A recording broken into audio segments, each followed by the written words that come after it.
Hello guys, welcome back our study channel दुनिया जाने के एसएस क्लासेस। जैसा कि आज आप लोगों को हम बता दें, आज हम पूरी तरह से आप लोगों को बता दें कि क्लास 6 एनसीईआरटी हमने पूरी तरह से कंप्लीट कर दिया है, चैप्टर 1 से लेकर 8 तक।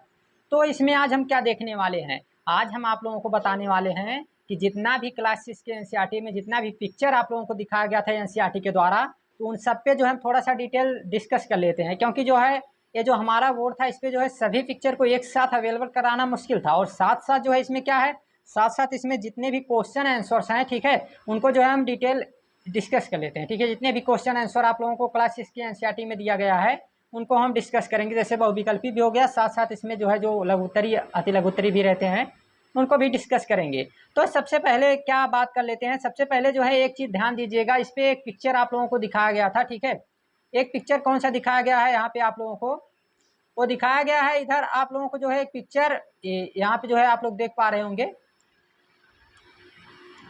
पेन नहीं चल रही, हाँ ठीक है, कलर थोड़ा सा चेंज कर लेते हैं और पेन भी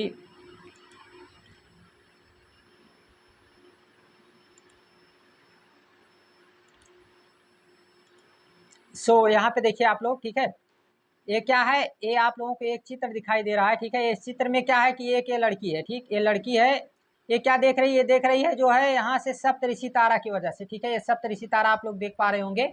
इस सप्तऋषि तारा के जो है यहाँ सप्तऋषि तारा के इशारा से जो है क्या दिख रही है, ये देख रही है इधर जो है ध्रुव तारा को देख रही है। ठीक है, इसके इशारे से क्या देख रही है, ध्रुव तारे को देख रही है। तो ये यहाँ पे दिखाने की कोशिश किया जा रहा है। तो और किस दिशा का जो है ज्ञान इसको हो रहा है इससे, तो इससे जो है किस दिशा का ये मतलब पता इसको चलेगा, तो पता चलने वाला है इसको जो वो दिशा का क्या नाम है, वो है उत्तर दिशा। ठीक है, कौन सी दिशा है, उत्तर दिशा है। उत्तर दिशा का ज्ञान किससे हम लोग प्राप्त करते हैं, तो ध्रुव तारा से जो है हमको उत्तर दिशा का ज्ञान मिलता है, या उत्तर दिशा का जो है हम लोग पता कर सकते हैं। आगे चलते हैं। दूसरी बात है कि सौरमंडल में पृथ्वी, ठीक है, ऐसे पता नहीं क्या दिक्कत है कि थोड़ी सी, चलो कोई बात नहीं है। ठीक, ये हमारा इमेज जो है हटना अगर चाहेगा तो पूरी तरह से हट जाएगा। ठीक है, जो हमारा कैमरा चल रहा है तो कोई दिक्कत नहीं, देख लेते हैं ऐसे ही। ये हमारे सौरमंडल में क्या है कि यहाँ पे आप लोगों को हम बता देते हैं, थोड़ा सा जस्ट 1 मिनट रुक जाइए, पेन को ले लेते हैं। तो यहाँ पे जो है हमको क्या करना है कि यहाँ पे हमको देखना है, ठीक, किसके बारे में, यहाँ देखना हमको सौरमंडल में पृथ्वी। ठीक है, क्या देखना है, सौरमंडल में पृथ्वी। इसमें हमको देखना है, तो हमको ये ध्यान देना है कि ये पूरा हमारा क्या है, ये पूरा टोटल हमारा क्या है, ये पूरा हमारा सौरमंडल है। ठीक है, क्या है, सौरमंडल। थोड़ा कलर चेंज करते हैं क्योंकि अलग अलग स्थानों पे जैसा जहाँ कलर की ज़रूरत पड़ेगी तो चेंज करना ही पड़ेगा। तो यहाँ पे जो है क्या होगा कि ये हमारा क्या है, ये हमारा है, पूरी तरह से देख पा रहे होंगे आप लोग, ये है हमारा सौरमंडल। ठीक है, ये सौरमंडल है। तो यहाँ पे जो है हमारी जो पृथ्वी है, ठीक है, वो कितने नंबर पर है, तो हमारी पृथ्वी है तीसरे नंबर पर। ठीक है, कितने नंबर पर है, पृथ्वी हमारी तीसरे नंबर पर है, यहाँ आप लोग देख पा रहे होंगे। ठीक है, ये हमारी पृथ्वी है। पृथ्वी कितने नंबर पर है, तीसरे नंबर पर है। ये मतलब दूरी के हिसाब से हमारी पृथ्वी की स्थिति जो है तीसरे नंबर पर है। लेकिन जब हम लोग बात करें जो है आकार के, मतलब आकार में अगर हम लोग देखना चाहें तो हमारी पृथ्वी का जो है, ठीक है, वो अगर बात करें मतलब कि कितनी बड़ी है, तो उस तरह से जो है हमारी पृथ्वी 5वें नंबर पर है। कितने नंबर पर है, 5वें नंबर पर है। ठीक है, हमारी पृथ्वी। ठीक, थोड़ा सा जस्ट बात ऐसी है कि अभी जस्ट कई दिनों के बाद जो है माउस को टच किए हैं, तो थोड़ा सा अभी लिखने उखने में प्रॉब्लम हो रही है। ऐसे भी कभी मतलब ट्राई तो किए नहीं है, तो आज पहली बार जो है इसका ट्राई कर रहे हैं। थोड़ा सा जो है अभी प्रॉपर नहीं लिखाएगा इससे जो है, बाकी धीरे धीरे ये सब हैंडल हो जाएगा। ठीक, तो इस तरह से जो है हमारे सौरमंडल में कितने ग्रह हैं देख लेते हैं हम लोग। हमारे सौरमंडल में जो है टोटल कितने ग्रह रहते हैं, 8 ग्रह रहते हैं। ठीक, जैसे कि आप लोगों को दिखा दें हम, इधर एक ग्रह, ठीक, ये कौन सा है, शुक्र है। इधर दिखाते हैं आप लोगों को, शुक्र है जो कि दूसरे नंबर पर है। ठीक है, ये दूसरे नंबर पर है। तो पहले नंबर पर कौन है, पहले नंबर पर जो है हमारा वो है बुध। ठीक है, बुध है, जिसे मरकरी कहते हैं, शुक्र जिसे वेनस कहते हैं। ठीक है, इसकी दूरी अगर बात करें तो यह है 58 किलोमीटर की दूरी पर, और इधर जो है ये दिखाई दे रहा है जो है 108। ठीक है, यानी ऐसे मतलब ये प्रकाश वर्ष में इसको जो है नापा जाता है। इसी तरह से जो है पृथ्वी जो है हमारी ये कितने नंबर पर है, तीसरे नंबर पर है। और इसके बाद जो चौथे नंबर पर है वो कौन सा है, तो मंगल ग्रह है। इसके बाद यहाँ पे आप लोग देख पा रहे होंगे, ठीक है, एक एस्ट्रॉयड बेल्ट है। क्या है, एस्ट्रॉयड बेल्ट, इसे जो है क्षुद्र ग्रह पट्टी कहा जाता है। ठीक है, क्या है, ये है एस्ट्रॉयड बेल्ट। इसको कहते हैं एस्टेरॉयड बेल्ट, क्षुद्र ग्रह पट्टी इसको कहा जाता है, इसका नाम दिया जाता है। ठीक है, इसके बाद बात कर लेते हैं हम लोग, आ जाता है हमारा बृहस्पति। बृहस्पति में हमको देखना है, तो बृहस्पति में क्या होता है कि ये एक चीज़ और ध्यान दीजिएगा कि ये जो बृहस्पति है, ठीक, और इसी के साथ जो है ये कौन सा है, मंगल ग्रह है। ठीक है, तो इन्हीं दोनों के बीच में कई बार क्वेश्चन पूछा जाता है। अभी जस्ट इसमें भी आप लोगों को दिखाई देगा कि क्षुद्र ग्रह पट्टी जो है एस्टेरॉयड बेल्ट जो है वो किस से 2 ग्रहों के बीच में है। तो 2 ग्रह कौन कौन से हैं, एक है बृहस्पति और एक कौन सा है, एक है हमारा मंगल ग्रह। ठीक है, इसके बाद बात कर लेते हैं, ये रहा हमारा शनि। ठीक है, शनि जिसे क्या कहते हैं, नेपट्यून कहते हैं, और साथ साथ जो है आ जाते हैं फिर यूरेनस, अरुण और वरुण। ठीक है, ये 2 ग्रह हैं, ये भी ग्रह हैं। इसके बाद एक प्लूटो रहता था जिससे बौना ग्रह जो है मान लिया गया है। तो इस तरह से कितने ग्रह हैं, 8 ग्रह हैं हमारे सौरमंडल में। ठीक है, ये 8 ग्रहों से बना हुआ है, और सबके जो है अपने अलग अलग क्या हैं, अपने अलग अलग जो है उपग्रह हैं। इनके बारे में जस्ट देखते हैं।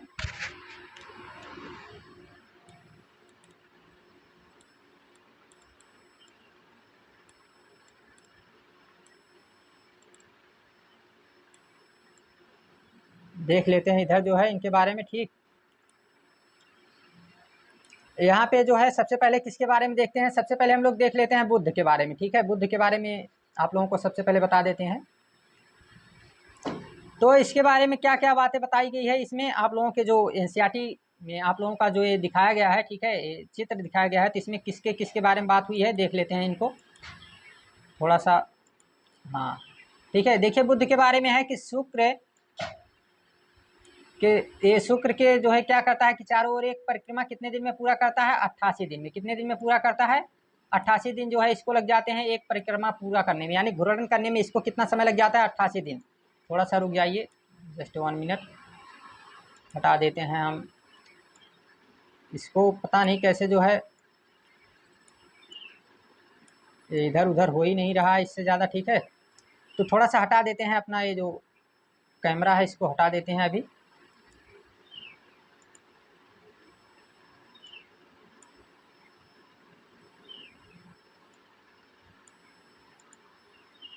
ठीक है, अभी देख लीजिए, कैमरा हटा दिए हैं, कोई दिक्कत नहीं है। अब जो है हमको क्या क्या देखना है, पहले एक बार देख लेते हैं, फिर उसके बाद देखा जाएगा। तो इसे पूरा करने में कितना समय लगता है, इसे लगता है 88 दिन। ठीक है, इसके बाद जो है अपने अक्ष में, ये जो अपने अक्ष पे इसको घूमने में कितना समय लगता है, वो लगता है 59 दिन। ठीक है, फिर इसके बाद शुक्र की बात कर लेते हैं। ठीक है, शुक्र क्या है, शुक्र के बारे में बात कर लेते हैं। तो शुक्र जो है ये 2nd नंबर पर आने वाला ग्रह है। ठीक है, 2nd नंबर पर आएगा। इसमें जो है क्या क्या देखना है, इसमें भी देख लेते हैं हम लोग। शुक्र जो सूर्य के चारों ओर परिक्रमा, इसको करने में कितना समय लगता है, तो इसको जो है समय लगता है परिक्रमा करने में, इसको लगता है 255 दिन। और अपने अक्ष पे इसको जो है परिक्रमा करने में कितना समय लगता है, तो 243 दिन। ठीक है, यहाँ पे देख पा रहे होंगे आप लोग 243 दिन। ये हो गई शुक्र और बुध के बारे में बातें। ठीक है, इसके बाद आगे बात कर लेते हैं हम लोग, आगे किसके बारे में, आगे बात कर लेते हैं पृथ्वी। पृथ्वी के बारे में बात करना है हमको, तो क्या क्या इसमें देखना है, ध्यान दीजिएगा कि पृथ्वी जो है सबसे पहले तो 3रे नंबर का ग्रह है। ठीक है, 3रे नंबर पर आता है, और इसको जो है सूर्य का चक्कर लगाने में कितना समय लगता है, 365 दिन। ठीक है, 365 दिन लगते हैं इसको।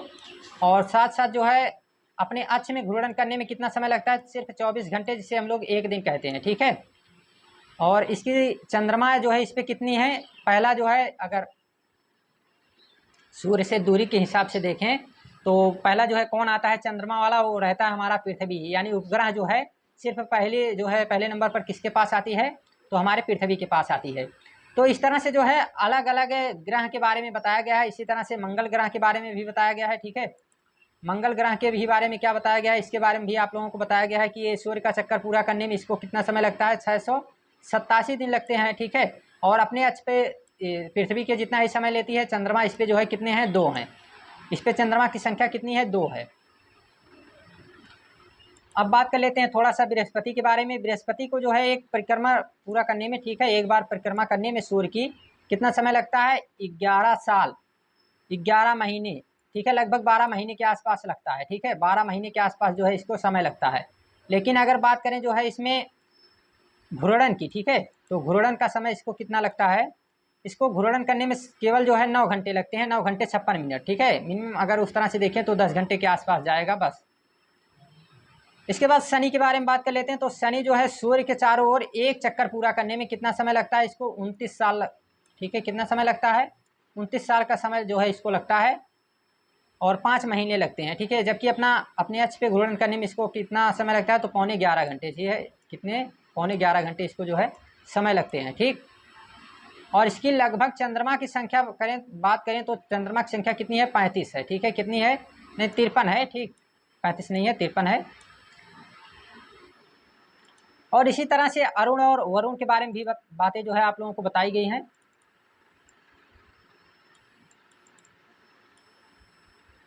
जस्ट अब इसको छोटा कर लेते हैं, ठीक है।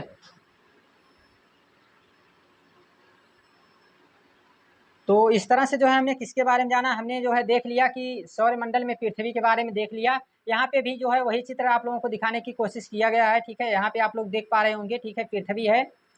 यहाँ पे आप लोग देख पा रहे होंगे, ठीक, क्या है? पृथ्वी है हमारी। और इसके बाद ये शनि है, यूरेनस है, ठीक। जस्ट 1 मिनट, काम थोड़ा सा कम कर रहा है। यूरेनस है, ओह, ठीक। बुध है, बृहस्पति है, ठीक है। इसके बाद नेपच्यून है, ठीक है। तो इस तरह से जो है अलग अलग क्या दिखाए गए हैं? अलग अलग यहाँ पे जो है दिखाने की कोशिश किया गया है कि ये जो है जैसे जैसे चंद्रमा मतलब जितने भी ग्रह हैं वो सूर्य का चक्कर कैसे लगाते हैं, तो उनके बारे में यहाँ बताया गया है। आगे चलिए देखते हैं। अब देख लेते हैं हम लोग सौरमंडल में पृथ्वी है, तो थोड़ा सा चंद्रमा के बारे में बात कर लेते हैं। चंद्रमा जो बार बार मतलब आ रहा है शब्द, ठीक है, इसके बारे में बात कर लेते हैं। इससे पहले थोड़ी सी जो है देख लेते हैं कि कैमरा ऑन होगा या नहीं। अगर ना भी ऑन होता है तो कोई दिक्कत नहीं है।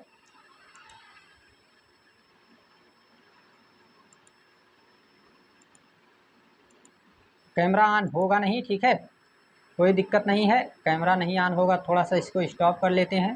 Just 1 minute. जस्ट हमने कैमरे को ऑन कर ही लिया है, ठीक है। काफ़ी छोटे स्थान पे एक जगह जो है पड़े रहेंगे, आप लोग जो है दिखाई देते रहेंगे, ठीक है। तो यहाँ पे जो है अब हम लोग बात कर लेते हैं चंद्रमा के बारे में, ठीक। किसके बारे में बात कर लेते हैं? चंद्रमा के बारे में बात कर लेते हैं। ये थोड़ा सा आज का वीडियो बड़ा रहेगा, जैसा कि हमने आप लोगों को बताया था। काफ़ी जो है लंबा मैराथन क्लास के रूप में आप लोगों को रहेगा, ठीक है। तो यहाँ पे ध्यान दीजिएगा कि हमारी पृथ्वी, ठीक है, ये जो हमारी पृथ्वी है इसमें जो है इसके पास केवल एक चंद्रमा है, ठीक है। एक उपग्रह है जो कौन सा है? चंद्रमा है, ठीक है। इसका व्यास पृथ्वी के व्यास का लगभग 1/4 है, ठीक है। कितना है? 1/4 है। और इतना बड़ा इसलिए प्रतीत होता है क्योंकि ये जो है बहुत पास में है। क्या है? बहुत पास में है। इसी कारण जो है ये क्या होता है कि बहुत ज़्यादा बड़ा प्रतीत होता है या दिखाई देता है, ठीक है। ये चंद्रमा जो है हमारा यहाँ पे आप लोग देख पा रहे हैं, ठीक है। ये रहा हमारा चंद्रमा,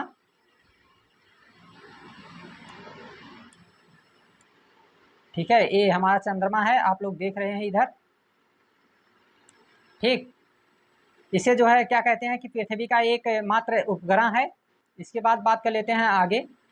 अब आ जाते हैं हम लोग कुछ क्वेश्चन आंसर पर, ठीक है। क्वेश्चन आंसर पे आने का मतलब क्या है कि टोटल जो है जितना भी सौरमंडल में पृथ्वी में जितना भी क्वेश्चन आंसर है उस पर डिस्कस कर लेते हैं, ठीक है। तो पहला जो है हमारा क्वेश्चन कौन सा है? तो पहला हमारा जो क्वेश्चन है, ठीक है, ये हमारा पहला क्वेश्चन है कि ग्रह और उपग्रह में अंतर बताइए, ठीक है। क्या है क्वेश्चन? क्वेश्चन है कि ग्रह और उपग्रह में अंतर बताइए, ठीक है। इसके बारे में डिस्कस कर लेते हैं। तो ग्रह और उपग्रह में क्या होता है कि ग्रह जो होता है, ठीक है, ग्रह क्या है? ग्रह के बारे में सबसे पहले देखते हैं। कलर थोड़ा सा चेंज कर लें, 1 मिनट, ठीक है। तो आज का जो है लेक्चर थोड़ा सा बड़ा होगा ही, आप लोग ध्यान दीजिएगा बस। जस्ट 1 मिनट, कलर भी लगता है नहीं चेंज हुआ।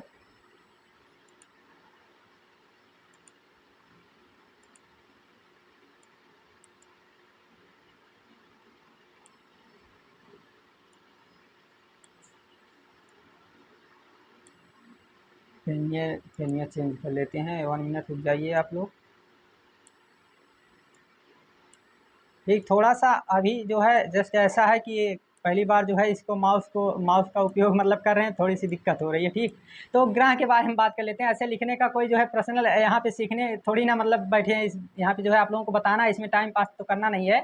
जस्ट ग्रह के बारे में बात कर लेते हैं। तो ग्रह क्या होता है कि जो, ठीक है, क्या हो कि एक तो पहली बात तो बड़े आकार का हो, और दूसरी बात कि इसका जो है खुद का ऊष्मा और खुद का प्रकाश जो है इसके पास नहीं होता है, ठीक है। ग्रह के पास क्या होता है कि खुद का ऊष्मा और खुद का प्रकाश जो है इसके पास नहीं होता है, और यह जो है एक तारे का चक्कर लगाता है, इसे हम लोग क्या कहते हैं, ग्रह कहते हैं, ठीक है। जैसे जैसे हमारी पृथ्वी है और चक्कर किसका लगाती है, सूर्य का। सूर्य एक तारा है और सूर्य का जो है क्या करती है, चक्कर लगाती है, ठीक है।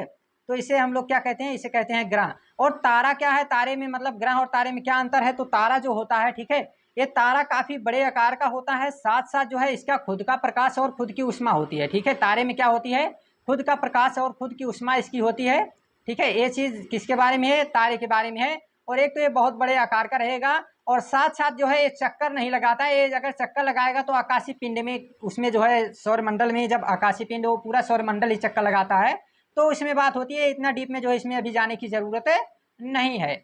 आगे बात कर लेते हैं, दूसरा क्वेश्चन हमारे सामने है, ठीक है। दूसरा क्वेश्चन क्या है देख लेते हैं, 1 मिनट रुक जाइए। दूसरा क्वेश्चन जो है हमारे सामने है वो है सौरमंडल से आप क्या समझते हैं, ठीक है। सौरमंडल से क्या समझते हैं, यानी सौरमंडल जिसमें जो है एक क्या हो, एक तारा हो, जैसे सूर्य है हमारा, ठीक है, सूर्य है, और साथ साथ 8 ग्रह तथा अन्य जो है छोटे छोटे उपग्रह, इन सभी के मिलने से क्या बनता है, हमारा सौरमंडल। यह जो है सूर्य का परिवार भी इसे कहा जाता है, ठीक है। ये रहा सौरमंडल के बारे में बात। आगे देखिए जो है, आगे सूर्य से उनकी दूरी के अनुसार, ठीक है, सूर्य से उसकी दूरी के अनुसार जो है क्या देखना है कि सभी ग्रहों के नाम, ठीक है, सभी ग्रहों के नाम। तो पहला कौन सा रहता है, तो पहले नंबर पर हमारा रहता है जो बुध, ठीक है।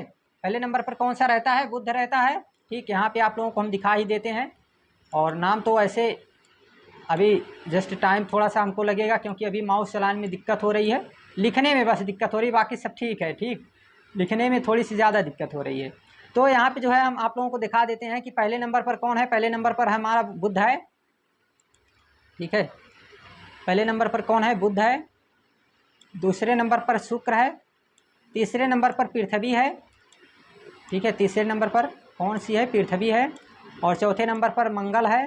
फिर इसके बाद ये सब दूरी के हिसाब से ही दिखा रहे हैं, बृहस्पति है। इसके बाद शनि के बाद यूरेनस, और यूरेनस के बाद क्या है, नेपच्यून, ठीक है, क्या है, नेपच्यून। ये जो है इस तरह से अरुण और वरुण इसको कहा जाता है। तो इस तरह से हमने क्या देख लिया, हमने देख लिया कि दूरी के हिसाब से जो है, ठीक है, दूरी के हिसाब से हमने देख लिया 8 ग्रह को।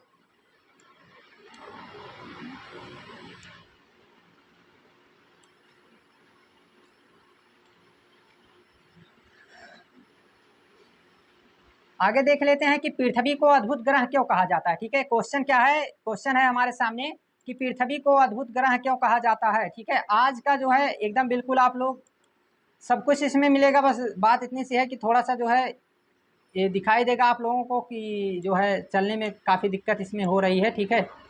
ये जो मतलब माउस चलाने में थोड़ी सी जस्ट प्रॉब्लम है, ज़्यादा नहीं, ठीक है। इसमें हमको क्या क्या देखना है, आप देखना है कि पृथ्वी को अद्भुत ग्रह क्यों कहा जाता है, ठीक है।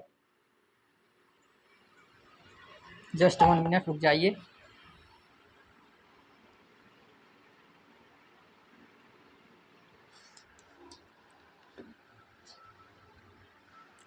ठीक, अब देख लेते हैं कि पृथ्वी को अद्भुत ग्रह क्यों कहा जाता है। तो सबसे पहली बात है कि पृथ्वी को अद्भुत ग्रह क्यों कहा जाता है, क्योंकि जो है पृथ्वी ही एकमात्र ऐसा ग्रह है जहां पर जो है जीवन एग्जिस्ट कर सकते हैं, यानी जो है कोई भी व्यक्ति रह सकता है, ठीक है। इसी कारण से जो है क्या कहा जाता है, इसी कारण से कहा जाता है कि पृथ्वी पर जीवन जो है, पृथ्वी पर ही जीवन हमारा संभव है, ठीक है। इसी कारण से जो है कहा जाता है। आगे बात कर लेते हैं, आगे कौन सा क्वेश्चन है, यानी सभी प्रकार की ऑक्सीजन, ठीक है, रहने की जो हमारी व्यवस्था है, सब कुछ जो है कहाँ पे, जैसा जो है जीवन हमारी पृथ्वी पर जो है व्यतीत कर सकते हैं, वैसा जो है अन्य किसी ग्रह पे नहीं कर सकते। इसलिए जो है इसको अद्भुत ग्रह जाना जाता है, क्योंकि जितने भी इंसान, जितने भी लोग जो है अगर निवास करते हैं तो कहाँ निवास करते हैं, सिर्फ जो है पृथ्वी पर। फिर इसके बाद हम हमेशा चंद्रमा के एक ही भाग को क्यों देख पाते हैं, क्या क्वेश्चन है आप लोगों के सामने। एक क्वेश्चन जो है यहाँ पे है कि हम हमेशा चंद्रमा का एक ही भाग क्यों देख पाते हैं, ठीक है। इसका जो है क्या मतलब है, इसका मतलब ये है, इसलिए ऐसा होता है क्योंकि जो चंद्रमा है इसे घूर्णन, ठीक है, घूर्णन करने में, ठीक है, कितना समय लगता है, तो 27 दिन लगता है। साथ साथ जो है घूर्णन करने में भी 27 दिन, और जो है परिक्रमण करने में भी कितना समय लगता है, तो 27 दिन लगता है, ठीक है। इसी कारण से क्या होता है, इसी कारण से जो है ये जो हमारा चंद्रमा है इसका एक ही भाग जो है हम लोग देख सकते हैं, एक ही भाग जो है हमको दिखाई देता है। इसके बाद बात कर लेते हैं हम लोग ब्रह्मांड क्या है, ठीक है। क्या बात करना है कि ब्रह्मांड क्या है, ठीक है। कलर थोड़ा सा चेंज करते हैं। ठीक। क्या बात है कि ब्रह्मांड क्या है, ठीक है, यानी ब्रह्मांड किसे कहते हैं या ब्रह्मांड क्या है। लाखों करोड़ों आकाश गंगाओं से मिलने से क्या बनता है, ब्रह्मांड बनता है, ठीक है। जैसे यहाँ पे जो है क्या है कि ये रहा हमारा ब्रह्मांड, ठीक है, थोड़ा सा देख लीजिए, जस्ट इसको हटा ही देते हैं। ठीक, ये रहा हमारा ब्रह्मांड, ठीक है, ये हमारा ब्रह्मांड है। और इस ब्रह्मांड में क्या है कि छोटी छोटी जो है आकाश गंगाएं हैं, ठीक, ये छोटी छोटी क्या है, आकाश गंगाएं हैं। इसको भी कलर में कर दें थोड़ा सा,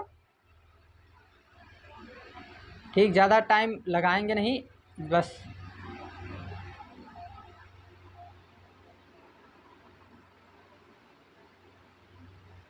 ये सभी क्या है, ये सभी हमारी आकाश गंगाएं हैं। इन्हीं में से एक आकाश गंगा है जिसका नाम है मिल्की वे या मंदाकिनी, ठीक है। वो कौन सी आकाश गंगा है, वो हमारी आकाश गंगा है, ठीक है। वो जो हमारी आकाश गंगा है जिसपे जो है हमारा सौरमंडल निवास करता है, तो उसका क्या नाम है, मिल्की वे या मंदाकिनी नाम जो है उसका दिया जाता है, ठीक है। ये रही आकाश ब्रह्मांड के बारे में बातें। आगे जो है देखिए, अब जो है आप लोगों के सामने है, ठीक है, आप लोगों के सामने है किस ग्रह को पृथ्वी के जुड़वा ग्रह के नाम से जाना जाता है। अब आप लोगों को हम एक चीज़ बता दें कि ये जितने भी बहुविकल्पी क्वेश्चन हैं, इनमें से 5 क्वेश्चन हम चुनेंगे जिसको जो है जिसका आंसर आप लोगों को देना है, और उन 5 क्वेश्चनों का आंसर जो है हम नहीं देंगे, ठीक है। तो इसमें से पहला क्वेश्चन जो है आप लोगों के सामने है कि किस ग्रह को पृथ्वी के जुड़वा ग्रह के नाम से जाना जाता है। तो इसका आंसर तो हम आप लोगों को बता देते हैं, ठीक है।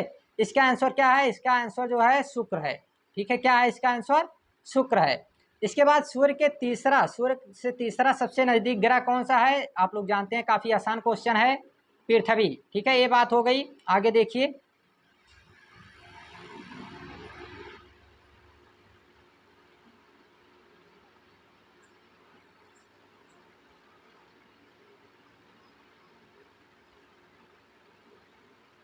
ठीक, आगे देख लीजिए कि सभी ग्रह सूर्य के चारों ओर किस प्रकार के पथ पर चक्कर लगाते हैं, किस प्रकार के पथ पर चक्कर लगाते हैं, तो दीर्घ वृत्ताकार, ठीक है, दीर्घ वृत्ताकार पथ पर चक्कर लगाते हैं, ठीक है। इसके बाद ध्रुव तारे से किस दिशा का ज्ञान होता है, ध्रुव तारे से किस दिशा का ज्ञान होता है, उत्तर दिशा का, ठीक है, जैसा कि हमने आप लोगों को चित्र में अभी दिखाया है, ठीक है। दिखा देते हैं फिर से एक बार, 1 मिनट रुक जाइए आप लोग, ठीक है। ये रहा, ठीक है, ये आप लोगों के सामने है कि ये रहा हमारा ध्रुव तारा, ठीक है। और ध्रुव तारे से जो है किस दिशा का ज्ञान होता है, तो उत्तर दिशा का ज्ञान होता है, ठीक है। किसका जो है ज्ञान होता है, तो उत्तर दिशा का ज्ञान होता है, ठीक। आगे चलिए, ये चैप्टर हमारा हो गया कंप्लीट, ठीक है। आ गए अब हम लोग किस पे, ग्लोब, अक्षांश एवं देशांतर, चैप्टर नंबर 2, ठीक है। चैप्टर नंबर 2 पर आ गए, यानी जो हमारा सेकंड चैप्टर है इस पे हम लोग आ चुके हैं, ठीक है। सेकंड चैप्टर एक को करने में इतना समय मतलब लगा है, तो थोड़ा सा टाइम तो लगेगा ही, क्योंकि मैराथन क्लास के रूप में रहेगा, इसको अपलोड करने में भले ही समय लगे, लेकिन ये थोड़ा सा काफ़ी बड़ा जो है आप लोगों के सामने रहेगा। अब देखिए, ग्लोब और अक्षांश के बारे में बात कर लेते हैं। तो ग्लोब और अक्षांश में क्या होता है, इसमें जो है पहली बात तो इसमें आप लोगों को बता दें कि ग्लोब, अक्षांश और देशांतर क्या है, ठीक है। अक्षांश और देशांतर जो है क्या होता है, इसको जो है थोड़ा सा देख लेते हैं दूसरे पिक्चर में हम लोग। यहाँ देखिए, आप लोगों को दिखाई दे रहा है, ठीक है। यहाँ पे जो है क्या है कि ये रहा हमारा ग्लोब, ठीक है, क्या है, ये हमारा ग्लोब है, ठीक है। और ग्लोब है, और ये रहा हमारा जो है, ठीक है, ये अक्षांश और देशांतर। यहाँ पे अभी तो अक्षांश ही दिखाया गया है, ठीक है। अभी क्या है, इधर दिखाई दे रहा है, अभी जो है इधर सब के सब जो है अक्षांश दिखाई दे रहे हैं, ठीक है। टोटल जो है क्या दिखाई दे रहे हैं, थोड़ा सा कलर चेंज करते हैं। यहाँ पे क्या दिखाई दे रहे हैं, अभी जो है सिर्फ अक्षांश दिखाई दे रहे हैं, ठीक है। अभी जो इस पे देशांतर नहीं दिखाया गया, वो भी पिक्चर है आप लोगों के सामने, अभी जो है दिखाया जाएगा, आप लोग टेंशन ना लीजिए। तो ग्लोब क्या होता है, ग्लोब एक वास्तविक मॉडल है या छोटा सा नमूना है, जिसमें जो है पृथ्वी का एक बार में अध्ययन करना पड़े तो उसमें हम कर सकते हैं, ठीक है। यानी पृथ्वी का एक बार में अगर अध्ययन करना पड़े तो हम कहाँ कर सकते हैं, हम कर सकते हैं ग्लोब के अंदर, ठीक है। ग्लोब के अंदर पृथ्वी का जो है एक बार में अध्ययन कर सकते हैं, ठीक है। ठीक, आगे बात कर लेते हैं अक्षांश क्या होता है, ठीक है। अक्षांश क्या है, वह, ठीक है, एक कैसी है, समांतर रेखा है। क्या है, एक समांतर रेखा है, ठीक है। अक्षांश क्या है, एक समांतर रेखा है, ठीक है, यानी जो लेटी हुई रेखा है, लेटीट्यूड इसे कहते हैं। यानी एक जो है समांतर रेखा, लेटी हुई रेखा है। यह रेखाएं नहीं बल्कि यह एक सर्कल होते हैं, ठीक है। सर्कल का मतलब क्या है कि यह जो है एक गोला होता है, ठीक। कैसे बता देते हैं आप लोगों को कि ये इस तरह से है, ठीक। जैसे देखिए यहाँ पे दिख रहा है, ठीक है, यहाँ पे आप लोगों को दिख रहा है, यहाँ पे देखिए पॉइंट पे एकदम ध्रुव पे, ठीक है, आप लोगों को दिख रहा है। जस्ट दिखा देते हैं फिर से एक बार। यहाँ पे जो है आप लोगों को ध्रुव पे दिख रहा है, ठीक। यहाँ पे देखिए, जस्ट 1 मिनट, ठीक। यहाँ पे देखिए सर्कल दिख रहा है, ये देखिए बड़ा वाला सर्कल दिख रहा है। इस तरह से जो है क्या होता है कि यहाँ पे यानी ये पूरी तरह से रेखाएं ही नहीं बल्कि यह जो है क्या है, एक सर्कल है, एक वृत्त है, ठीक है। अक्षांश क्या होते हैं, एक वृत्त होते हैं। टोटल अक्षांश की बात करें तो टोटल अक्षांश जो है कितने हैं, टोटल अक्षांश जो हैं वो 181 हैं, ठीक है। कितने हैं, 181 हैं। लेकिन अगर बात करें अक्षांशी वृत्त की तो अक्षांशी वृत्त जो है टोटल कितने हैं, वो हैं 179। कितने हैं, 179। ऐसा क्यों, -2 क्यों किया गया है, ऐसा इसलिए क्योंकि यहाँ पे आप लोग देख पा रहे होंगे, ठीक है, ये जो एक पॉइंट है, ठीक है, यहाँ पे क्या है, यहाँ पे आप लोगों को एक पॉइंट दिख रहा है, ठीक, इधर आप लोग देख पा रहे होंगे। जस्ट थोड़ा सा 1 मिनट, यहाँ पे आप लोगों को जो है एक पॉइंट दिख रहा है, सिर्फ क्या है, सिर्फ एक पॉइंट है। थोड़ा सा और आगे बढ़ा देते हैं इसको। हाँ, यहाँ पे देखिए आप लोग, सिर्फ एक क्या दिख रहा है, एक पॉइंट दिख रहा है, ठीक है। यहाँ पे ना ही आप लोगों को यहाँ पे क्या है, वृत्त ना ही दिख रहा है, ना तो ये रेखा दिख रही है, ये क्या दिख रहा है, सिर्फ एक बिंदु दिख रहा है, एक पॉइंट दिख रहा है। तो इस तरह से जो है कोई भी बिंदु या पॉइंट जो है ना तो कभी रेखा हो सकती है और ना ही कभी वृत्त हो सकता है। तो इस प्रकार जो है क्या होता है कि टोटल अगर अक्षांश की बात करें तो 181 रहता है, लेकिन अक्षांशी वृत्त या अक्षांशी रेखाओं की बात करें तो कितना रहता है कि 179 रहता है, 179 रहता है, ठीक है। अब देखिए एक चीज़ ध्यान दीजिएगा कि जो हमारे अक्षांश में सबसे मध्य में है, ठीक है, इसको क्या कहा जाता है, इसको कहते हैं हम लोग विषुवत वृत्त, ठीक है, विषुवत वृत्त कहा जाता है। आप लोगों को दिखा देते हैं, 1 मिनट रुक जाइए, ठीक। अभी तो इस तरह से मतलब स्क्रीन पे है तो कोई दिक्कत नहीं होगी, ठीक है, सब कुछ दिखा सकते हैं यहाँ से, देखिएगा एकदम ध्यान से, ठीक है। ये रहा हमारा विषुवत वृत्त, ठीक है, ये क्या है, विषुवत वृत्त है, जैसा कि यहाँ पे आप लोगों को लिखा हुआ भी दिखाई दे रहा है, ठीक है। ये रहा, ये विषुवत वृत्त है, ठीक है। इसे क्या कहते हैं, विषुवत वृत्त कहते हैं, ठीक। आगे देखिए, इसमें जो है सभी रेखाओं को भी दिखाया गया है, ठीक है। सभी रेखाएं आप लोगों को दिखाई गई हैं, जैसे जो इम्पोर्टेंट है वो तो अभी इसमें नहीं दिखाया गया है, वो दूसरे पिक्चर में आप लोगों को देखने को मिलेगा। तो चलिए चलते हैं हम लोग नेक्स्ट पिक्चर में। यहाँ पे देखिए ध्यान से, यहाँ पे देखिएगा आप लोग,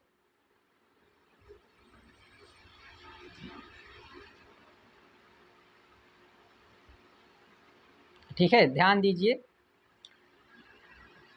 ये रहा हमारा, ठीक है, क्या है, इसमें जो है ये अक्षांश है, ठीक है। इसमें टोटल क्या दिखाए गए हैं, तो अक्षांश दिखाए गए हैं। इसमें जो है आप लोगों को देशांतर नहीं दिखाया गया है, इसमें सिर्फ आप लोगों को क्या दिखाया गया है, इसमें आप लोगों को दिखाया गया है अक्षांश, ठीक है, सिर्फ आप लोगों को अक्षांश दिखाया गया है। और इसमें जो है अक्षांश कौन कौन से दिखाए गए हैं तो उनका नाम हम आप लोगों को बता देते हैं, ठीक है। पहला जो है यहाँ पे देखिए, ये रहा हमारा 0 डिग्री, ठीक है। इसको क्या कहते हैं, इसको कहते हैं विषुवत वृत्त। यहाँ पे दिख रहा है आप लोगों को विषुवत वृत्त या भूमध्य रेखा या इक्वेटर कहते हैं, क्या कहते हैं, इसी का नाम देते हैं हम लोग भूमध्य रेखा। क्या नाम देते हैं, भूमध्य रेखा, ठीक है। इसी का नाम क्या दिया जाता है, भूमध्य रेखा, ठीक है। इसी को क्या कहते हैं, इंग्लिश में इक्वेटर कहते हैं, ठीक। इसके बाद बात कर लेते हैं दूसरी रेखा जो है हमारे सामने, ठीक है। दूसरी रेखा कौन सी है, दूसरी जो है इसका नाम है 23.5 डिग्री, ठीक है। नॉर्थ, उत्तर दिया गया है, हिंदी में है, यहाँ पे नॉर्थ लिखेंगे या फिर उत्तर कहेंगे। तो ये क्या रहती है, ये है 23.5 डिग्री, ठीक है। इसको कहते हैं ट्रॉपिक ऑफ कैंसर, इंग्लिश में कहते हैं क्या, ट्रॉपिक ऑफ कैंसर, ठीक है। लिख देते हैं आप लोगों के सामने थोड़ा सा, ट्रॉपिक ऑफ कैंसर, ठीक है। क्या है, ट्रॉपिक ऑफ कैंसर है, ठीक है, ये ट्रॉपिक ऑफ कैंसर है। लेकिन अगर बात करें जो है हिंदी में तो इसको क्या कहते हैं, हिंदी में इसी रेखा को कहा जाता है कर्क रेखा, ठीक है। यहाँ पे आप लोगों के सामने जो है दिख रहा है, क्या कहा जाता है, कर्क रेखा कहा जाता है, ठीक है। इसी रेखा को क्या कहते हैं, कर्क रेखा। आगे बात कर लेते हैं हम लोग 23.5 डिग्री दक्षिण में जो है, ठीक है, यानी 23.5 डिग्री जो दक्षिण में है, इसे क्या कहते हैं, इसे कहते हैं मकर रेखा, ठीक है, मकर रेखा। अगर डिटेल में देखना है तो इसको जो है आप लोग जाके जो लेक्चर है उसमें देख सकते हैं। ऐसे जो है बता देते हैं कि यहाँ से जो ऊपरी भाग रहता है, ठीक है, जो ऊपरी भाग है इसको कहते हैं उत्तरी अक्षांश, मतलब उत्तरी गोलार्ध कहते हैं, ठीक है, अक्षांश नहीं उत्तरी गोलार्ध कहते हैं। और इसके नीचे का जो भाग रहता है इसको क्या कहते हैं, इसको हम लोग कहते हैं दक्षिणी गोलार्ध, ठीक है। जस्ट 1 मिनट, ये रही हमारी लाइन, ठीक है। और इसके जो है जो ऊपर का भाग रहेगा, ठीक, ऊपर का भाग रहेगा, ये क्या कहलाएगा, ये कहलाएगा उत्तरी गोलार्ध, और इधर नीचे का भाग क्या कहलाएगा, दक्षिणी गोलार्ध, ठीक है। तो यहाँ जहाँ कहीं भी आप लोग देखेंगे तो क्या दिख रहा है आप लोगों के सामने, आप लोगों के सामने जो है इधर दिख रहा है कि इधर जो है उत्तर लिखा गया है, इधर उत्तर लिखा गया है, इधर उत्तर लिखा गया है। ये क्यों लिखा गया है, क्योंकि ये उत्तरी गोलार्ध था और नीचे जो है दक्षिण लिखा गया है, इसका मतलब कि ये दक्षिणी गोलार्ध है। अब जो है बात कर लेते हैं इसमें ठीक है, जो हमारी 66.5 डिग्री की रेखा है, ठीक है, इसे क्या कहते हैं, इसे कहते हैं, इसका नाम जो हम लोग देते हैं, इसका नाम दिया जाता है आर्कटिक वृत्त। ठीक है, क्या नाम दिया जाता है, आर्कटिक वृत्त नाम दिया जाता है। इसके बाद जो ये हमारी 23.5 डिग्री रेखा है, ठीक है, ये 23.5 डिग्री रेखा, इसका नाम क्या दिया जाता है, इसका नाम दिया जाता है अंटार्कटिक वृत्त। ठीक है, इस तरह से। और साथ साथ जो ये ध्रुव पे है 90 डिग्री पे, इसको कहते हैं उत्तरी ध्रुव, और यहाँ जो है कहते हैं दक्षिणी ध्रुव। अब देखिए यहाँ पे उत्तरी ध्रुव को जो है दिखाने की कोशिश किया गया है कि आखिर जो है दिखता कैसे है। जो हम कह रहे हैं कि वृत्त होता है तो कैसे होता है, ये थोड़ा सा आप लोगों को दिखाने की कोशिश इधर किया गया है। यहाँ पे आप लोग देख पा रहे होंगे कि यहाँ एक बिंदु से जो है उठ के ये सब आ रहे हैं। ठीक है, ये क्या दिखाया गया है, इधर देशांतर दिखाया गया है। ठीक है, ये अभी दिखा देते हैं इनको, हम पहले अक्षांश के बारे में सीख लेते हैं। ठीक है, अक्षांश के बारे में पूरी बात हो गई। अब साथ साथ एक चीज़ और ध्यान दीजिएगा कि यहाँ पे लिखा गया है इस क्षेत्र में ये जो हमारा कलर किया गया क्षेत्र है, ठीक है, ये देख पा रहे होंगे आप लोग, एक कलर क्षेत्र है। ठीक है, एक कलर किया गया है दूसरे कलर से, तो ये जो दूसरे कलर से किया गया है इसका क्या नाम दिया गया है, इसका नाम दिया गया है उष्णकटिबंध। क्या नाम दिया गया है, उष्णकटिबंध। ठीक है, अब उष्णकटिबंध क्यों कहते हैं इसके बारे में बता देते हैं। इस स्थान पर सूर्य की किरण जो है क्या पड़ती है कि लंबवत पड़ती है। ठीक है, क्या पड़ती है, लंबवत पड़ती है। तो इसी कारण जो है यहाँ पे सूर्य की किरण लंबवत पड़ने के कारण इस स्थान पर क्या होता है कि सूर्य की किरण ज़्यादा होने के कारण यहाँ पे तापमान अधिक रहता है, और तापमान अधिक होने के कारण जो है इस स्थान पे क्या होता है कि गर्म क्षेत्र रहता है, और गर्म को ही क्या कहते हैं, उष्ण कहते हैं, और कटिबंध को क्या कहते हैं, क्षेत्र कहते हैं। तो इसीलिए जो है उष्ण कटिबंध रहता है। इसी तरह से हम बात कर लेते हैं आगे। ठीक है, दूसरे कलर की बात कर लेते हैं।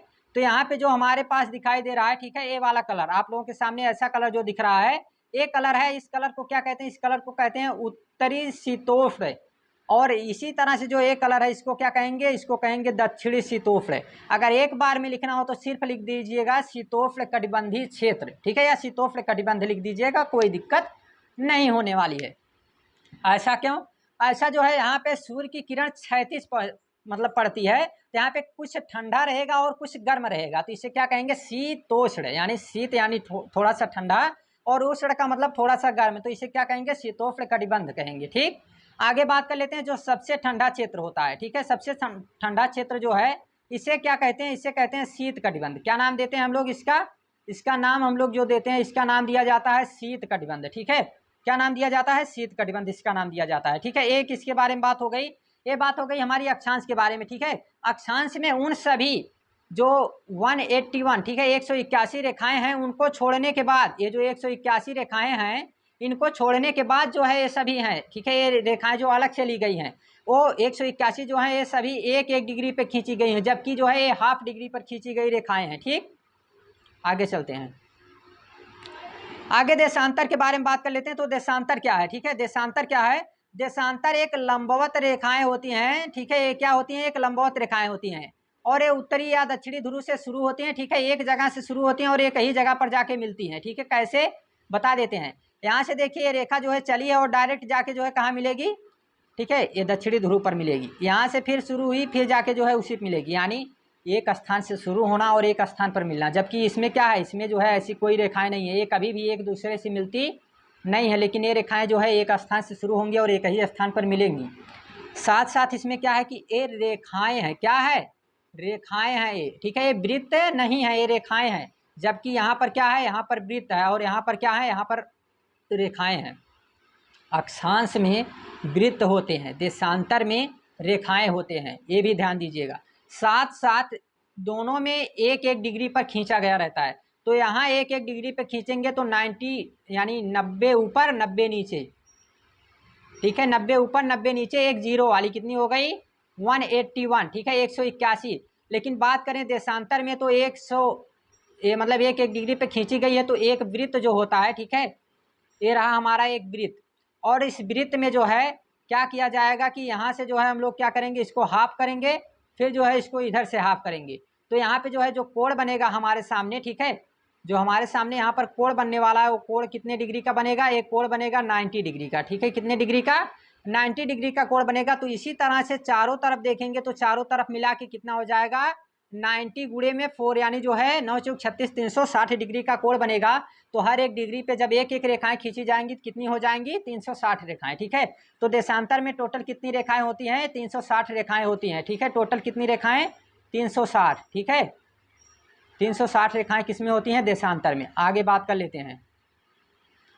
यहाँ पे देखिए आप लोगों को हम बता देते हैं कि जो है जो 0 डिग्री कहाँ से पास होती है और 180 डिग्री कहाँ से पास होती है, जिसको हमने दिखाने की कोशिश किया है। ये देखिए यहाँ पे आप लोग देख पा रहे होंगे। ठीक है, ये रहा हमारा उत्तरी अमेरिका। ठीक, इधर हमारा उत्तरी अमेरिका। कलर चेंज करते हैं।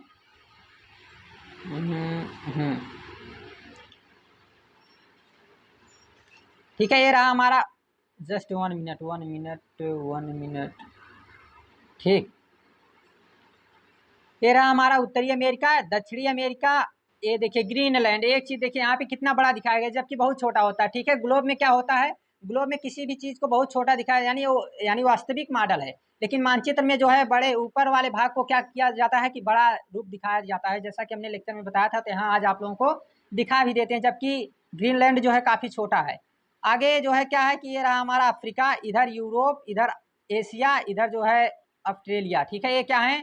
ये 7 महाद्वीप हैं और एक यहाँ पे अंटार्कटिका। ठीक है, नीचे है अंटार्कटिका। ठीक, इस तरह से क्या है कि 7 महाद्वीप हैं। अब जो है देख लेते हैं हम लोग कि ये 0 डिग्री आखिर पास कहाँ से होती है। ठीक है, तो सबसे पहले 0 डिग्री के बारे में बात कर लेते हैं। ये देखिए जैसा कि हमने बताया था आप लोगों को कि ग्रीनविच शहर से पास होती है। ठीक है, कहाँ से? ग्रीनविच शहर। यहाँ पे आप लोगों को दिखाई दे रहा है, ये रहा ग्रीनविच। ठीक है, और यहाँ से जो है पास हो रही है। ठीक है, ये लाइन जो है यहाँ से पास हो रही है। ठीक है, आप लोग देख पा रहे होंगे यहाँ से पास होती है। ठीक, और इसका जो नाम दिया जाता है, तो यहाँ से देखिए अब एक एक यहाँ पे यूनाइटेड किंगडम था। ठीक है, इसके बाद जो है फ्रेंच था। ठीक है, इसके बाद जो है इसी तरह से जो है जितने भी नाम आप लोगों को हमने बताया था वो सभी जो है यहाँ पे आप लोगों को हमने दिखाया था। वो अभी अगले जो मतलब वहाँ पे आप लोगों को हम दिखा देंगे। ठीक है, यहाँ पे देखिए रहा हमारा अटलांटिक महासागर। ठीक है, इसके बाद जो है बात कर लेते हैं, थोड़ा सा इसको छोटा करते हैं। इधर देखिए प्रशांत महासागर है। ठीक है, ये रहा प्रशांत महासागर, इधर रहा अटलांटिक महासागर। ठीक है, और इधर नीचे जो है क्या है? हिंद महासागर है। थोड़ा सा दिखा देते हैं आप लोगों को, ये रहा हिंद महासागर। ठीक, तो इस तरह से जो है क्या है 5 महासागर हैं। ऊपर आर्कटिक है, यहाँ पे एक्यूरेट दिखाया नहीं गया है, लेकिन जो है ऐसा बताया गया है। अब साथ साथ देख लेते हैं इसी के साथ 180 डिग्री। ठीक है, 180 डिग्री की जो रेखा है इसे आप लोग जानते हैं कि थोड़ा सा जिग जैग करके जो है इसको मतलब बताया गया है। अब देखिए यहाँ से जितना भाग है सभी जो है पीछे का दिख रहा है, इधर का भाग जो है आगे का दिख रहा है। ठीक है, इधर का भाग पीछे का दिख रहा है और इधर का भाग आगे का। अब यहाँ देखिए यहाँ पे इसको जो है थोड़ा सा टेढ़ा किया गया है। इसका कारण है कि इस देश से अगर पास हो जाती तो दिक्कत हो जाती। ठीक है, दिक्कत क्या हो जाती, थोड़ी सी बात बता देते हैं कि मान के चलिए बिहार में, ठीक है, क्या है इसका जो है एग्जाम्पल हम ले लेते हैं अलग जगह पे। ठीक है, अलग जगह पे इधर ले लेते हैं इसका एग्जाम्पल। आप लोगों को इसका एग्जाम्पल देके हम बता देते हैं बढ़िया से। ठीक है, मान के चलिए कि ये रहा हमारा इंडिया। ठीक है, ये इंडिया की बात छोड़िए, ये रहा हमारा बिहार। ठीक है, क्या है? बिहार है। ठीक है, बिहार बस जस्ट एक स्ट्रक्चर मान लीजिए। ठीक है, बिहार है, ऐसे बनाते हैं इसको थोड़ा सा बढ़िया वाला बिहार। ठीक है, ये रहा मान के चलिए बिहार है। ठीक है, क्या है? बिहार है। अब इस बिहार में क्या हो जाएगा कि यहाँ जो है एक रेखा खींच दिए हैं जो क्या है कि ये मतलब जिग जैग है। ठीक है, थोड़ी सी इसको बीच से मतलब गुजार दिए हैं। वही मान के चलिए कि 180 डिग्री जो है यहाँ से बीच से गुजार दिए हैं। ऐसे यहाँ से पास नहीं होती, लेकिन एक जो है बात सुनिए, तो यहाँ पे जो है गुजार दिए हैं, इसको पास कर दिए हैं। अब क्या होगा कि इधर जो है क्या है, इधर है 6 तारीख। ठीक है, इधर कितनी तारीख है? 6 तारीख है। और इधर कितनी तारीख है? इधर है 7 तारीख। ठीक है, अब देखिए ध्यान से, ए व्यक्ति जब इधर जाएगा तो कितना तारीख हो जाएगा? 7 तारीख। यानी ये ऐसी रेखा होती है जो ही इसको पास करेंगे वो होती है इंटरनेशनल डेट लाइन।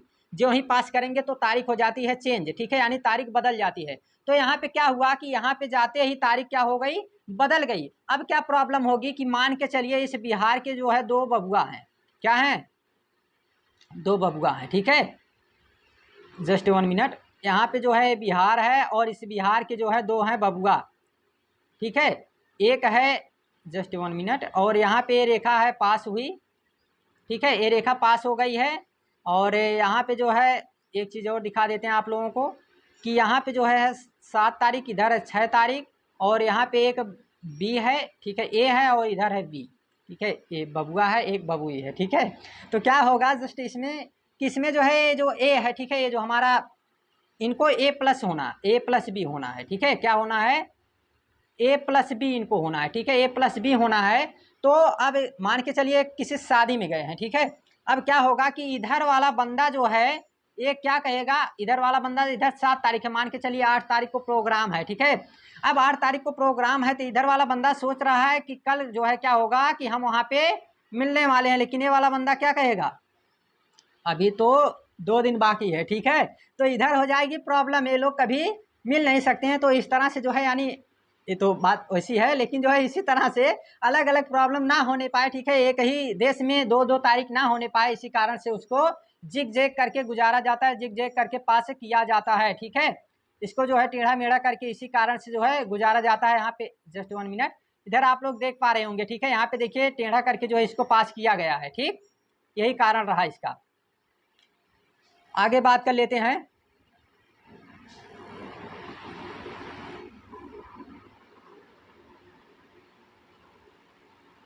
आगे चलते हैं, ठीक, काफ़ी बातें इस पे हो गई। आ जाइए, ठीक है, अब आ जाइए मानक समय पर। क्या है, मानक समय पर आ जाते हैं। ये मानक समय क्या है कि हमारे भारत का अगर हम लोग देखेंगे विस्तार तो यहाँ से यहाँ तक, ठीक है, हमारे भारत का जो विस्तार है, ठीक है, कलर जो है चेंज करते हैं थोड़ा सा।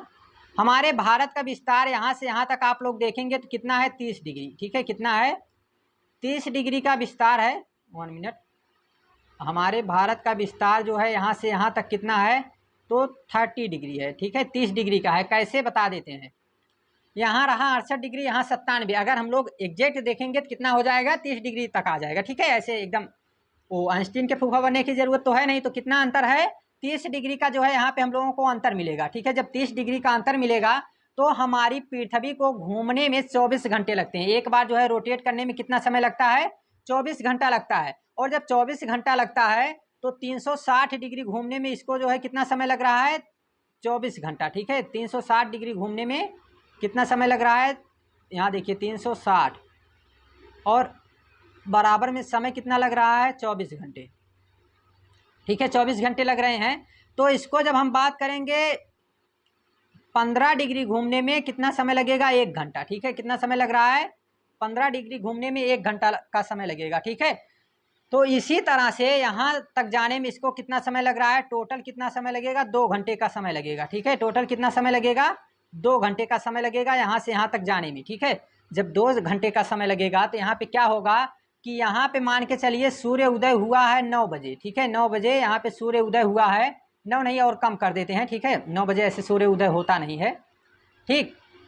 जस्ट 1 मिनट, सूर्य का उदय जो है यहाँ पे हुआ है कितने बजे, इधर हुआ है सूर्य का उदय 5 बजे, ठीक है, कितने बजे हुआ है, 5 AM पर।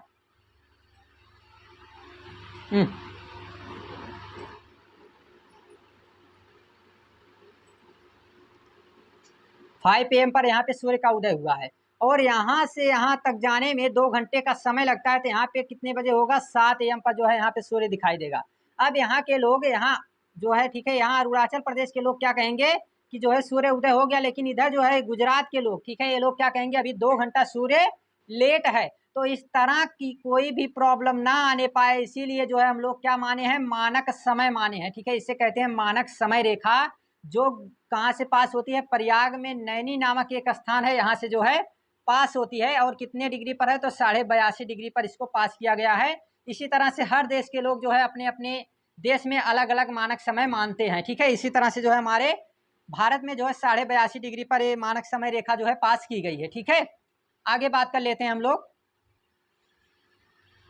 क्वेश्चन आंसर आ गया है, ठीक है, हमारे सामने क्वेश्चन आंसर आ गया है।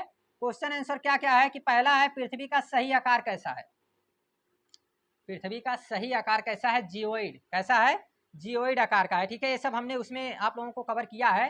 तो कैसा आकार है इसका, जियोइड आकार का है, ठीक है। जियोइड क्या होता है, जियोइड ये है, ये रहा जियोइड, और थोड़ा थोड़ा जो है क्या हो गया कि इधर भी चपटा हो गया और थोड़ा सा इधर भी चपटा हो गया, तो यही क्या कहलाएगा, ये कहलाएगा जियोइड आकार का, ठीक है। ये हमारी पृथ्वी जियोइड आकार की है। अब ग्लोब क्या है, तो ग्लोब एक वास्तविक स्वरूप है, वास्तविक मॉडल है, जिसको जो है हमने यहाँ पे आप लोगों के सामने दिखाया है, ठीक है। ये क्या है, ये रहा हमारा ग्लोब, ठीक है। ये क्या है, एक वास्तविक स्वरूप है, छोटा नमूना है पृथ्वी का, जिसमें जो है एक साथ जो है पूरे पृथ्वी का अध्ययन हम लोग कर सकते हैं। ठीक, आगे चलिए, क्वेश्चन आगे क्या है। कर्क रेखा का अक्षांशी मान क्या है। कर्क रेखा का अक्षांशी मान हमने आप लोगों को दिखाया कि 23.5 डिग्री है। कितना है, 23.5 डिग्री नॉर्थ है। क्या है, नॉर्थ है। ठीक है, उत्तर में है, दिखा देते हैं आप लोगों को। ठीक है, आप लोगों को सब कुछ आज दिखाते चलते हैं। ये रही हमारी कर्क रेखा। ठीक है, तो यहाँ पे आप लोग देख पा रहे होंगे। ठीक है, थोड़ा सा बड़ा भी कर देते हैं इसको। ठीक है, देख लीजिए, ये रहा 23.5 डिग्री। ठीक, आगे चलते हैं। आगे कौन सा क्वेश्चन है कि पृथ्वी के 3 ताप कटिबंधी कौन कौन से हैं। ठीक है, इनको भी देख लेते हैं कौन कौन से हैं। शीत कटिबंध, उपोष्ण कटिबंध, मतलब शीतोष्ण, और एक लास्ट वाला शीत कटिबंध। यहाँ पे देखिए, पहला ये रहा हमारा जो है उष्ण कटिबंध, दूसरा है शीतोष्ण कटिबंध, और तीसरे नंबर पर है शीत कटिबंध। ठीक है, शीत कटिबंध। इसके बाद आगे बात कर लेते हैं। आगे क्वेश्चन है कि अक्षांश एवं देशांतर रेखा में क्या अंतर है। तो अक्षांश रेखाएं क्या होती हैं। अक्षांश रेखाएं यहाँ पे आप लोगों को हम दिखा देते हैं। ये रही हमारी अक्षांश रेखाएं। ठीक है, ये क्या है, अक्षांश रेखाएं हैं। ठीक है, ये सभी क्या है, ये सभी अक्षांश रेखाएं हैं। ये वृत्त होते हैं, वास्तव में ये वृत्त होते हैं, समांतर रेखाएं होती हैं। ठीक है, इनको वृत्त ये होते हैं टोटल। और जो है क्या होता है कि सबसे बड़ा वृत्त जो है कौन सा होता है, तो सबसे बड़ा वृत्त 0 डिग्री होता है, जिसे विषुवत वृत्त कहते हैं। साथ साथ जो है जो अक्षांश होते हैं, ठीक है, यह कभी भी एक दूसरे से मिलते नहीं हैं। लेकिन जब बात करें हम लोग देशांतर की, ठीक है, देशांतर में क्या होता है, देशांतर में जो है एक रेखा एक ही स्थान से, यानी जितनी भी रेखाएं एक स्थान से चलती हैं और दूसरे स्थान पर, यानी एक स्थान पर चल के दूसरे स्थान पर मिल जाती हैं, सब जो है एक जगह पे मिल जाती हैं। साथ साथ ये रेखाएं होती हैं। ठीक है, और ये जो है क्या होते हैं, ये वृत्त होते हैं। ठीक है, ये वृत्त हैं और ये क्या है, ये रेखाएं हैं। ठीक है, केवल ये रेखाएं हैं, इस तरह से सीधी रेखाएं हैं, लंबवत रेखाएं हैं। ठीक है, इन्हें यामोत्तर भी कहा जाता है और अक्षांश को समांतर रेखाएं भी कहा जाता है। आगे बात कर लेते हैं, ऊष्मा की सबसे अधिक मात्रा उष्ण कटिबंधी क्यों प्राप्त करते हैं। ठीक है, जस्ट थोड़ा सा 1 मिनट रुक जाइए। ठीक, आगे कौन सा क्वेश्चन है देख लेते हैं। जस्ट आगे है क्वेश्चन हमारे सामने कि ऊष्मा की सबसे अधिक मात्रा और उष्ण कटिबंध मात्रा उष्ण कटिबंध क्यों प्राप्त करते हैं, यानी जो है सबसे ज़्यादा जो ऊष्मा कहाँ मिलती है, उष्ण कटिबंध में। क्यों, क्योंकि सूर्य का प्रकाश जो है सबसे ज़्यादा कहाँ पड़ता है, तो इसी क्षेत्र पर पड़ता है। दिखा देते हैं आप लोगों को। ठीक है, ये हमारा क्षेत्र है उष्ण कटिबंध का। और यहाँ पे रहे हमारे सन देवता का प्रकाश सबसे ज़्यादा कहाँ पड़ता है, 2 टाइम यहाँ पर जो है सूर्य का प्रकाश पड़ता है। तो इसी कारण जो है यहाँ पे क्या होता है, यहाँ पे जो है ऊष्मा अधिक रहती है। ठीक है, आगे बात कर लेते हैं। जब भारत में शाम के 5:30 बजते हैं, तब लंदन में दोपहर के 12 क्यों बजते हैं। ठीक है, इसका क्या कॉन्सेप्ट है, इसका कॉन्सेप्ट यही है, इसके लिए हम आप लोगों को दिखा देते हैं। ठीक है, ठीक, तो इसको बता देते हैं थोड़ा सा। जो है 5:30 बजते हैं, तब लंदन के दोपहर में 12 क्यों बजते हैं। ठीक है, ये बता देते हैं आप लोगों को। क्योंकि जो है जो हमारी 0 डिग्री है। ठीक है, दिखा देते हैं आप लोगों को पहले। देखिए यहाँ रही। ठीक है, ये हमारी है 0 डिग्री। ठीक है, ये कहाँ है, लंदन से पास होती है। ग्रीनविच शहर जो है ये लंदन में है। और यहाँ से यहाँ तक जो दूरी है, ठीक है, हमारे भारत की, वो कितनी है दिखा देते हैं आप लोगों को। ये रहा 0 डिग्री और ये रहा हमारा भारत। ठीक है, कहाँ है, ये रहा हमारा भारत। ठीक है, तो यहाँ से यहाँ तक की ये जो दूरी है, ठीक है, ये दूरी कितनी है, ये दूरी है 82.5 डिग्री। कितनी है, 82.5 डिग्री ईस्ट। ठीक है, 82.5 डिग्री क्या है, हमारे भारत की दूरी है लंदन से। ठीक है, 82.5 डिग्री की जब दूरी है, तो क्या होगा कि एक जो है ये, ठीक है, 15 डिग्री। अब इसको जो है दिखा देते हैं आप लोगों को, हम दूसरे जगह दिखाते हैं थोड़ा सा इधर। ठीक, यहाँ पे ठीक है, देखिए ध्यान से कि 82.5 डिग्री है, ये रहा 82.5 डिग्री। ठीक, मान के चलिए ऐसे ना लिख के ऐसे लिख दें।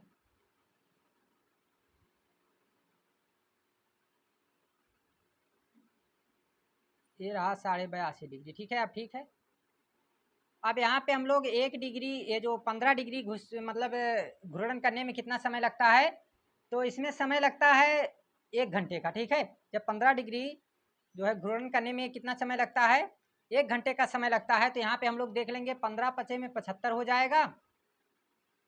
और 7 आ जाएगा, यहाँ हो जाएगा 7.5, 7.5 हो जाएगा। 7.5 का अगर हम लोग गुणा करेंगे, ठीक है, तो मतलब कि यहाँ पे तो होता है 15 डिग्री, लेकिन जो है अगर बात करें हम लोग कि 1 मिनट में कितना डिग्री, मतलब ये, ठीक है, 4 मिनट में, ठीक है, कितना जो है घूर्णन करती है, तो 1 डिग्री, 4 मिनट में 1 डिग्री, ठीक है। तो यहाँ पे कितना बचा है 7.5 डिग्री, तो इसका जब 4 में गुणा करेंगे तो कितना हो जाएगा 30 मिनट, क्या आ जाएगा 30 मिनट। तो समय कितना हो गया टोटल 5 घंटे 30 मिनट, कितना समय हो गया हमारे सामने 5 घंटे। इसको जो हमने काफ़ी डिटेल में डिस्कस किया है, वहाँ पे आप लोग देख सकते हैं 5 घंटे 30 मिनट, ठीक है। अब ये 5 घंटे 30 मिनट जब हम लोग आगे चलेंगे तो ये याद रखिएगा कि 5 घंटे 30 मिनट है हमारे सामने, ठीक है। अब 5 घंटे 30 मिनट है तो क्या करना होगा, यहाँ 0 डिग्री पे कितना बज रहा है 12। ये क्वेश्चन में क्या बताया, 5 घंटे 30 मिनट हमारे सामने है। अब क्वेश्चन पे चलते हैं,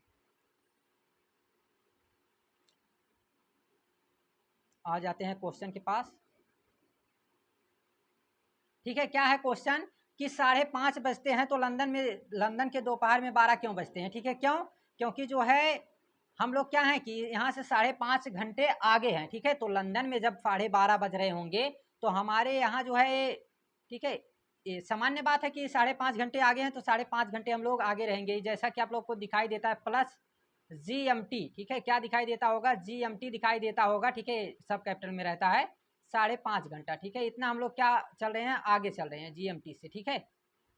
5.5 घंटा हम लोग कहाँ से चल रहे हैं, GMT यानी कि 0 डिग्री जो है वहाँ से हम लोग क्या चल रहे हैं, लंदन से 5.5 घंटा आगे चल रहे हैं। इसी कारण जो है यहाँ पे दोपहर को 12 बजते हैं, ठीक। ये रहा क्वेश्चन, आगे देखिए ध्यान से। अब जैसा कि हमने बताया था कि इसका आप लोगों को क्वेश्चन आंसर देना है, ठीक है। तो पहला जो है आप लोगों के छोड़ा जा रहा है, आप लोगों के लिए पहला क्वेश्चन जो छोड़ा जा रहा है इसका नाम है कि प्रमुख यामोत्तर का मान, ठीक है, ये आप लोग बताएंगे, जस्ट 1 मिनट। प्रमुख यामोत्तर का नाम कौन बताएंगे, आप लोग बताएंगे, ठीक है, कमेंट बॉक्स में बताएंगे, ठीक है। आप लोग कमेंट बॉक्स में बताएंगे कि प्रमुख यामोत्तर का मान कितना होता है। फिर इसके बाद शीत कटिबंध किसके नजदीक पाया जाता है, ठीक है। शीत कटिबंध किसके नजदीक पाया जाता है, ये तो पाया जाता है, ठीक है, हम बता देते हैं इसको, ध्रुवों के नजदीक पाया जाता है। फिर देशांतर की कुल संख्या कितनी होती है, तो 360, ठीक है, क्योंकि 360 डिग्री है तो हर डिग्री पे एक रेखा, तो कितनी हो गई 360। आगे चलते हैं, दक्षिण ध्रुव वृत्त स्थित है, ठीक है। दक्षिण ध्रुव वृत्त कहाँ स्थित रहेगा, दक्षिणी गोलार्ध में। ग्रीड किसका जाल होता है, एक क्वेश्चन आप लोग को बताना है, ठीक है, एक क्वेश्चन आप लोगों को बताना है, ध्यान दीजिएगा।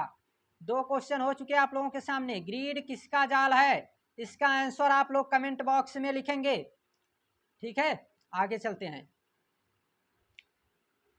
ग्लोब और अक्षांश ए, एक थोड़ा सा जो है पिक्चर उधर छूट गया था, ठीक है, इस पिक्चर को देख लेते हैं। यहाँ पे क्या क्या है, एक साथ में एक साथ दिखाया गया है, यहाँ पे जो है एक साथ दिखाया गया है, देख लेते हैं इनको।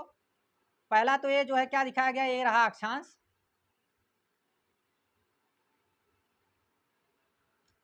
0 डिग्री, 23.5 डिग्री, 66.5 डिग्री, ठीक है, 0 डिग्री, 23.5 डिग्री, 66.5 डिग्री, ठीक है, इस तरह से रहता है। लेकिन यहाँ पे जो है कि क्या दिखाया गया है, यहाँ पे दिखाया गया है 0 डिग्री, 20 डिग्री, 40 डिग्री, 60 डिग्री। ये जो है वो वाला रेखा नहीं दिखाया गया है, ये जो एक एक डिग्री पे खींचा गया है, ऐसी रेखाओं में इनको जो है काउंट किया गया है, इनमें से लिया गया है, ठीक है। इसमें दोनों रेखाएं दिखाया गया है आप लोगों को, ये रही देशांतर, ठीक है, और साथ साथ जो है ये है अक्षांश, यानी दोनों जो है दिखाया गया है। और आप लोगों को बता देते हैं कि ग्रिड किसे कहते हैं, ठीक है, ग्रिड किसे कहते हैं, तो ये दोनों रेखाओं के जहाँ जो है जाल बनता है, दोनों रेखाएं जो है जहाँ पे मिल रही हैं, ठीक है, जैसे आप लोगों को एक दिखा देते हैं, यहाँ पे देखिएगा ध्यान से, ठीक है, यहाँ पे आप लोगों को क्या दिख रहा है कि दोनों रेखाएं एक जगह पे मिल रही हैं, ठीक है, तो यही क्या कहलाएगा, एक ग्रिड कहलाएगा, इसे ग्रिड जाल कहते हैं, ठीक। आगे चलिए, आगे आ जाते हैं। आज अब जो है हम लोग आगे कि चैप्टर नंबर 3, ठीक है, चैप्टर नंबर 3 पर आ चुके हैं। चैप्टर नंबर 3 है पृथ्वी की गतियां, मोशन ऑफ अर्थ, पृथ्वी की गतियां या मोशन ऑफ अर्थ, ठीक है। पृथ्वी हमारी जो है घूर्णन करती है, तो कैसे करती है यहाँ पे दिखाई दे रहा है, आप लोगों को बता देते हैं।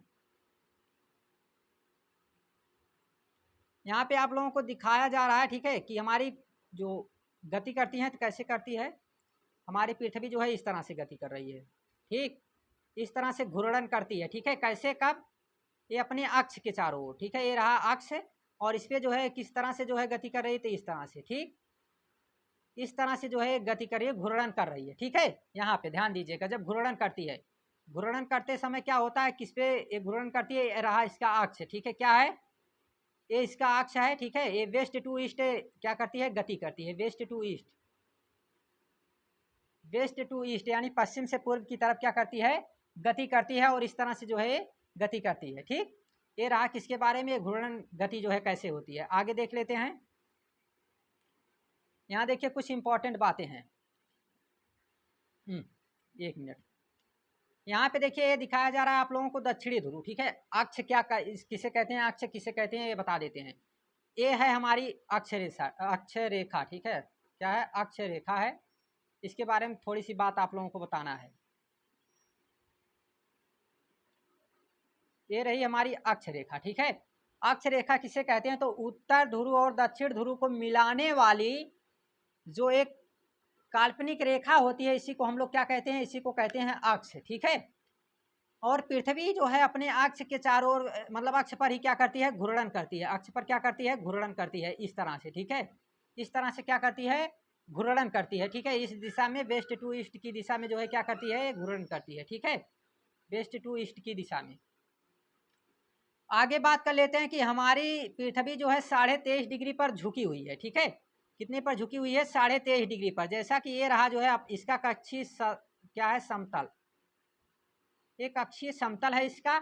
और यहाँ पे जो है क्या है कि ये रहा इसका जो है मेन पॉइंट, तो यहाँ होना चाहिए ना, ठीक है, ऐसे होना चाहिए अक्ष को। लेकिन जो है क्या है कि यहाँ से जो है 23.5 डिग्री पर क्या है कि झुकी हुई है, ठीक है। यहाँ से 23.5 डिग्री पर झुकी हुई है, ठीक है। और यहाँ से यहाँ का ये जो कोण रहेगा, ये रहेगा 66, कितना है, एक मिनट, 66.5 डिग्री रहेगा। कितना रहेगा, 66.5 डिग्री रहेगा।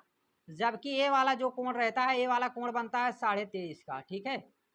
ये कोण 23.5 का है, यहाँ का कोण 23.5, और जो यहाँ का है ये है कितना, ये है 66.5, ठीक है।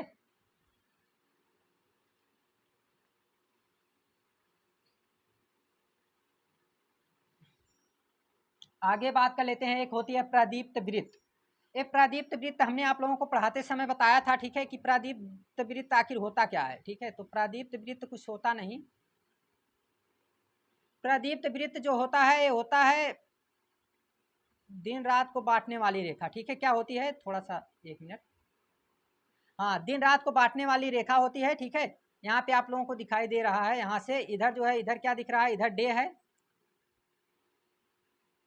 यहाँ क्या है, इसके इधर, ठीक है, इसके इधर क्या है, डे है, दिन है, और इसके इधर क्या है, रात है, ठीक है। यानी यहाँ पे जो है क्या है, यहाँ पे है हमारे सूर्य देवता, ठीक है। और सूर्य देवता के जो सामने का भाग है, ये भाग क्या रहेगा, ये भाग है दिन का, ठीक है, ये क्या है, ये दिन है। लेकिन सूर्य देवता के पीछे का जो भाग है, ये क्या है, ये रात है, ठीक है। तो ये कौन सी रेखा होती है, प्रदीप्त वृत्त। ये प्रदीप्त वृत्त होती है दिन रात को बांटने वाली रेखा, इसे कहते हैं लाइन ऑफ इल्यूमिनेशन, ठीक है। इसे कहा जाता है, ये क्या होती है कि दिन रात को बांटने वाली, LOI शॉर्ट फॉर्म में कहा जाता है, ठीक है। आगे देखते हैं। यहाँ देखिए आप लोगों को, जैसा कि इसको हमने इतने डिटेल में बता दिया है, किसको बताने की जरूरत तक ना पड़नी चाहिए, लेकिन जो है ये वाला NCERT का चित्र भी आप लोगों के सामने दिखाना थोड़ा सा जरूरी है, ठीक है। दिखा देते हैं। तो यहाँ पे देखिए 4 समय होता है, ठीक है। ये रहा बसंत ऋतु का समय, इधर रहा आप लोगों के सामने ग्रीष्म ऋतु का समय, ये रहा जो है शरद ऋतु, ये रही हमारी परिक्रमण गति। आगे देखते हैं, आगे का क्वेश्चन जो है हमारे सामने क्या है। आगे क्वेश्चन है कि लीप वर्ष क्या होता है, ठीक है। लीप वर्ष क्या होता है बता देते हैं आप लोगों को। जब जो है 366 दिन का वर्ष रहे, तो इसे क्या कहते हैं, लीप ईयर कहते हैं, ठीक है। लीप ईयर, जब हमारी पृथ्वी जो है एक चक्कर पूरा करने में इसको कितना समय लगता है, इसको समय जो लगता है वो लगता है 365, और साथ साथ 6 घंटे लगते हैं। क्या लगते हैं, 365 दिन और 6 घंटे। तो यही 6 घंटे 4 साल में 6 चौका 24 होने के कारण जो है एक दिन बढ़ जाता है, और इसी को क्या कहा जाता है, लीप वर्ष कहा जाता है। या लीप वर्ष का दिन जो है फरवरी के महीने में जुड़ता है, 28 दिन की फरवरी होती है, जिसे जो है 29 दिन की फरवरी जो है यहीं से जो है मानी जाने लगती है, ठीक है। यहीं से 29 दिन की फरवरी हो जाती है। आगे का क्वेश्चन क्या है कि उत्तर एवं दक्षिण अयनांतों में अंतर बताइए, ठीक है। उत्तरीय अयनांत क्या होता है, उत्तरीय अयनांत में क्या होता है कि यहाँ पर जो है, ठीक है, दिखा देते हैं आप लोगों को थोड़ा सा। उत्तरी अयनांत के समय क्या होता है कि ये जो हमारा रहता है, ठीक है, उत्तरी ध्रुव, ठीक है, उत्तरी ध्रुव पे क्या रहता है कि दिन रहता है, जबकि दक्षिणी ध्रुव पे क्या रहती है कि 6 महीने की रात रहती है। और दक्षिणी अयनांत में क्या होता है कि इधर जो है रात रहती है उत्तरी ध्रुव में, और दक्षिणी ध्रुव में क्या रहता है, दिन रहता है। इसको डिटेल में आप लोग हमारे लेक्चर में देखिएगा। आगे देखते हैं विषुव क्या है, ठीक है। विषुव क्या है, जब सूर्य की किरण 0 डिग्री पर पड़ने लगती है और हमारी नाक जो है हमारे सिर के बराबर हो जाती है, यानी दिन रात बराबर होते हैं जिस दिन, उसे क्या कहा जाता है, विषुव कहा जाता है। ये 2 समय होता है, एक तो 21 मार्च के और एक तो होता है 23 सितंबर के दिन। ये 2 समय जो है ऐसा होता है। फिर दक्षिणी गोलार्ध एवं उत्तरी गोलार्ध की अपेक्षा उत्तर एवं दक्षिण का अयनांत अलग अलग समय में होता है, क्यों, ठीक है। यानी दक्षिणी गोलार्ध में उत्तरी गोलार्ध की अपेक्षा, ठीक है, यानी दक्षिण गोलार्ध और उत्तरी गोलार्ध में अलग अलग जो अयनांत होते हैं, ऐसा क्यों, क्योंकि हमारे पृथ्वी का ये जो, ठीक है, चक्कर है, ये जो हमारी पृथ्वी जो घूम रही है, तो यहाँ से यहाँ तक आने में इसको जो है 6 महीने का समय लगता है, ठीक है, 6 महीने का समय लगता है। इसलिए जो है हमारी पृथ्वी जो है इतने जल्दी तो ये परिक्रमण कर नहीं सकती है कि एक दिन में कोई कर लेगी, ठीक है। तो इसलिए जो है इसका अलग अलग होता है, ठीक। और इधर जो है क्या होता है कि इधर आने के समय, आते समय जो है इधर का भाग जो है सूर्य के सामने हो जाता है, और इधर आते समय इसका जो है सूर्य का भाग इधर जो है इस साइड में हो जाता है, ठीक है, ये वाला भाग हो जाता है सामने, और इधर सूर्य का ये वाला भाग रहता है सामने, ठीक। ध्रुव पर 6 महीने का दिन 6 महीने की रात होती है, क्यों, क्यों ऐसा, इसलिए बता देते हैं आप लोगों को कि यहाँ से जो है, ठीक है, यहाँ ध्यान दीजिएगा, यहाँ पे इस समय क्या होगा कि यहाँ 6 महीने का दिन है, यहाँ 6 महीने की रात।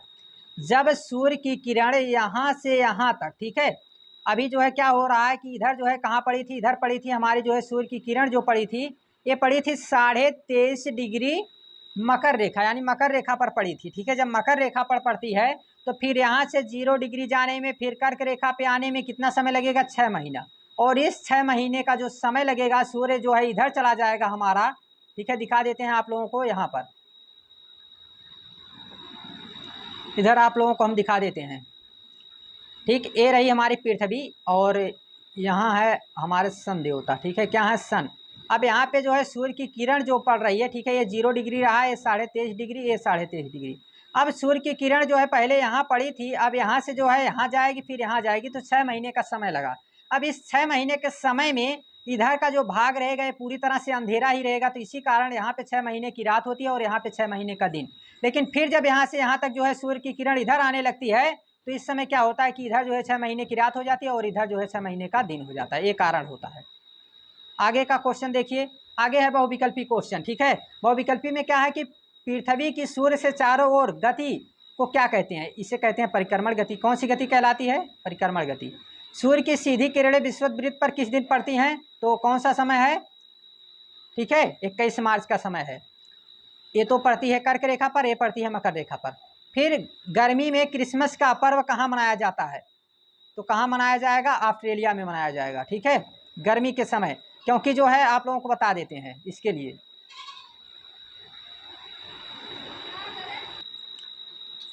सो क्या होगा कि यहाँ पे आप लोगों को हम दिखा देते हैं, ठीक, थोड़ा सा जस्ट 1 मिनट।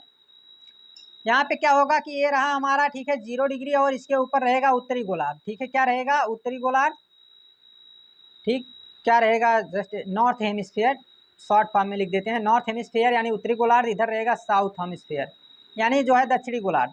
तो इससे क्या होगा कि जब यहाँ पे हमारे समय में क्रिसमस किस समय मनाया जाता है, तो 25 दिसंबर को मनाया जाता है, यानी जो है ठंडी के समय मनाया जाता है। जब हमारे यहाँ ठंडी के समय मनाया जाएगा तो ये जो है सामान्य बात है कि जो है ऑस्ट्रेलिया जो है किधर है, दक्षिणी गोलार्ध में है, तो उधर जो है गर्मी के समय मनाया जाएगा, क्योंकि जो है इधर जब ठंडी रहती है तो इधर क्या रहता है, गर्मी रहता है, ठीक। जबकि जो है जापान कहाँ है, जापान जो है उत्तरी गोलार्ध में है, भारत जो है खुद ही उत्तरी गोलार्ध में है। इसके बाद जो है देख लेते हैं आगे का क्वेश्चन। आगे कौन सा क्वेश्चन है कि ऋतुओं में परिवर्तन पृथ्वी की किस गति के कारण होता है, तो ये होता है परिक्रमण गति के कारण, ठीक है, किसके कारण, परिक्रमण गति के कारण होता है ऋतुओं में परिवर्तन। जबकि घूर्णन से क्या होता है, डे नाइट फॉर्मेशन, और जो है जब परिक्रमण होता है तो इससे क्या होता है, सीजन फॉर्मेशन, यानी ऋतुएं बनना। आगे आ जाते हैं हम लोग मानचित्र, जो कि हमारा ये जो मतलब चौथा चैप्टर है, इसके बारे में।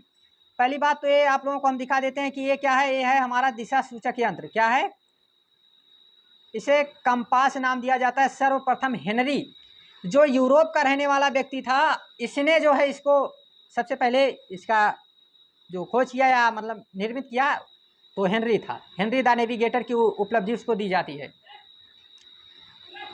मानचित्र में क्या होता है कि मानचित्र में हम लोग देखते हैं, ठीक है, यहाँ पे आप लोगों को हम दिखा देते हैं, जस्ट 1 मिनट। एक कंपास के द्वारा दिशा का ज्ञान प्राप्त किया जाता है, ठीक है, पानी वानी में सब में जो है इसका ज्ञान प्राप्त किया जा सकता है, देख सकते हैं। अब देखिए सामुदायिक केंद्र, ठीक है, ये सब बताने की कोशिश किया गया है। यहाँ पे एक ही क्षेत्र में सब कुछ, ठीक है, क्या क्या दिखाने का कोशिश किया गया है। तो पहली बात तो दुकानें हैं, ठीक है, दुकान बताया गया है, पीओ बताया गया है, ठीक है। यहाँ पे देखिए खेत का मैदान बताया गया है, पेड़ बताए गए हैं यानी वृक्ष बताए गए हैं। यहाँ देखिए कुआं है, ठीक है, इस तरह से। यहाँ देखिए विद्यालय दिखाया गया है, ये जो है केंद्र है। फिर इसके बाद यहाँ विकास की दर है, शीला का दर है, शीला का घर है, ठीक है, विकास का घर है, दर सॉरी दर नहीं है, घर है, ठीक है। ये जो है कुछ लोगों के घर दिखाए जा रहे हैं। और इधर जो है ये फसल उद्यान है, ठीक, ये जो है एक जगह पे आप लोगों को बताने की कोशिश की गई है। आगे चलते हैं। यहाँ पर भी देखिए एक साथ जो है क्या क्या दिखाया गया है। बसंतपुर गांव है, एक गिरजा क्या है, मस्जिद है, ये क्या है जो है गिरजाघर है, ठीक है, इसको हाँ गिरजाघर ही कहेंगे। इधर मंदिर है, ठीक है, इधर एक गांव है, इधर जो है क्या है रेलवे लाइन है, इधर देखिए स्टेशन है। यहाँ पे कच्ची सड़क है, पक्की सड़क है, ये जो है क्या है रेलवे लाइन है जो तार वाली है। इधर नदी है, ठीक है, ये क्या है रिवर है, ये रही हमारी झील है। ये वृक्ष हैं छोटे छोटे, ठीक है, ये क्या है वृक्ष हैं। ये जो है उत्तर दिशा, ये एरो जो दिखा रहा है ऊपर की तरफ, ठीक है, अगर ये एरो कोई दिखाया जाए ऊपर की तरफ, क्या रहेगा, उत्तर दिशा रहेगी।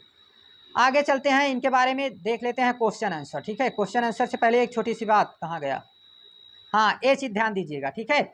इसमें क्या क्या ध्यान देना है कि यहाँ पे प्रधान बिंदु किसको कहा जाता है, जस्ट 1 मिनट, ये कहा जाता है प्रधान बिंदु, ठीक। सो अब इसमें हमको क्या क्या देखना है, ध्यान दीजिएगा थोड़ा सा, ठीक।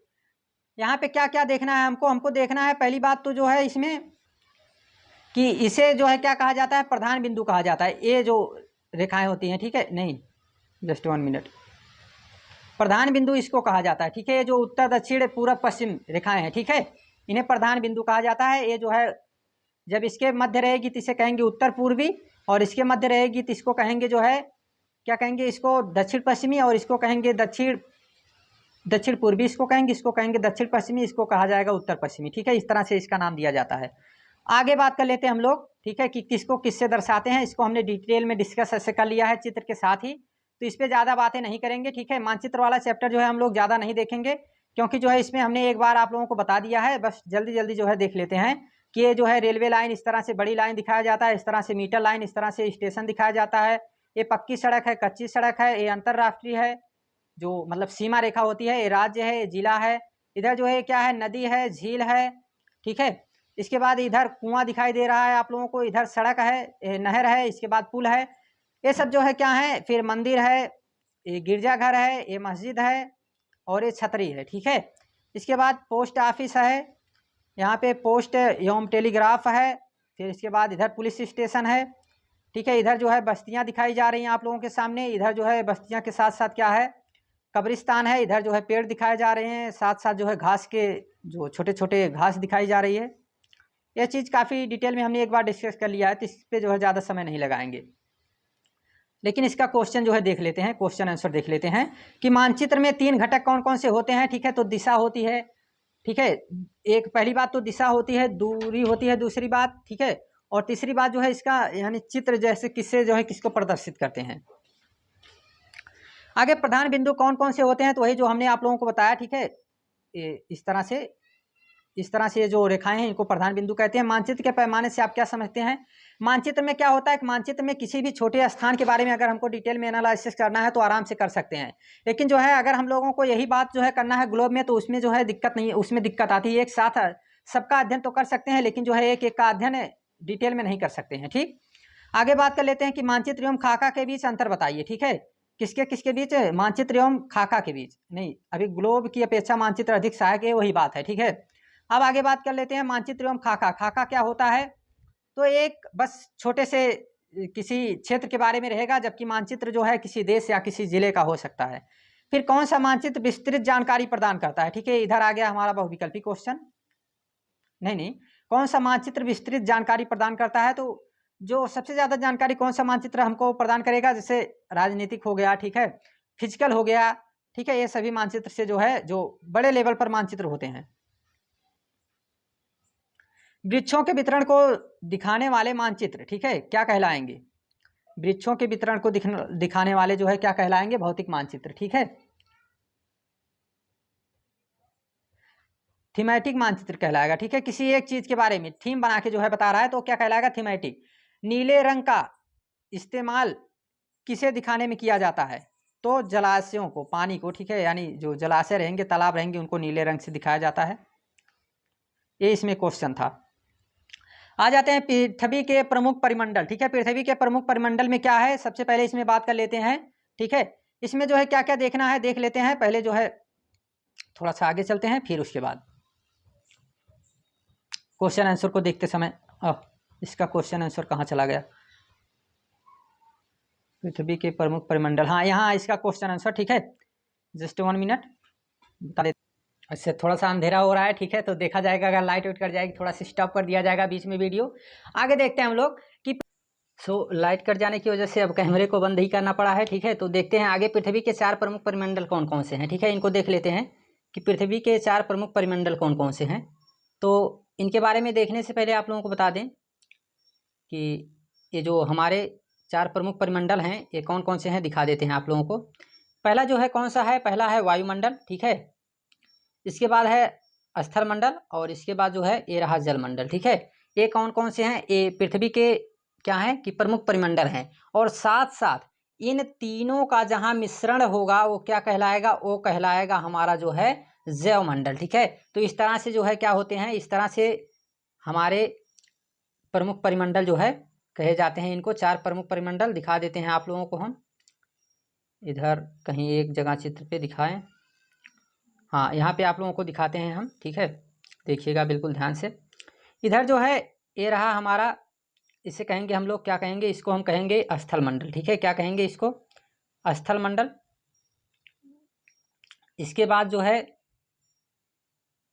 आ जाते हैं हम लोग दूसरे पे, और दूसरा जो है हमारा क्या कहलाएगा? ये कहलाएगा हमारा, इसको हम लोग कहेंगे जलमंडल, ठीक है। क्या कहेंगे? जलमंडल। और इसके बाद तीसरा जो हमारे सामने आएगा वो रहेगा, जस्ट 1 मिनट, 1 मिनट रुक जाइए, इसका जो है हटाना ही पड़ेगा, ठीक है।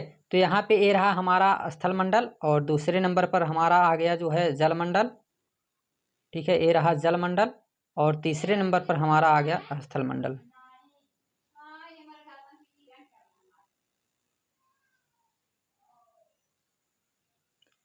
तो इस तरह से जो है क्या हो जाएगा कि इधर अब देखते हैं ये जो हमारा बीच वाला भाग बच रहा है, ठीक है। ये जो कलर कर देते हैं इसको, इसका कलर जो है अलग कर देते हैं। ये जो पीले रंग का इधर दिखाई दे रहा है, ठीक है, ये अलग कलर से जिसको हमने दिखाने की कोशिश इधर आप लोगों के सामने किया है, ठीक है। तो यही क्या कहलाता है? ये कहलाता है हमारा जैवमंडल, ठीक है। क्या कहलाएगा? ये कहलाएगा हमारा जैवमंडल।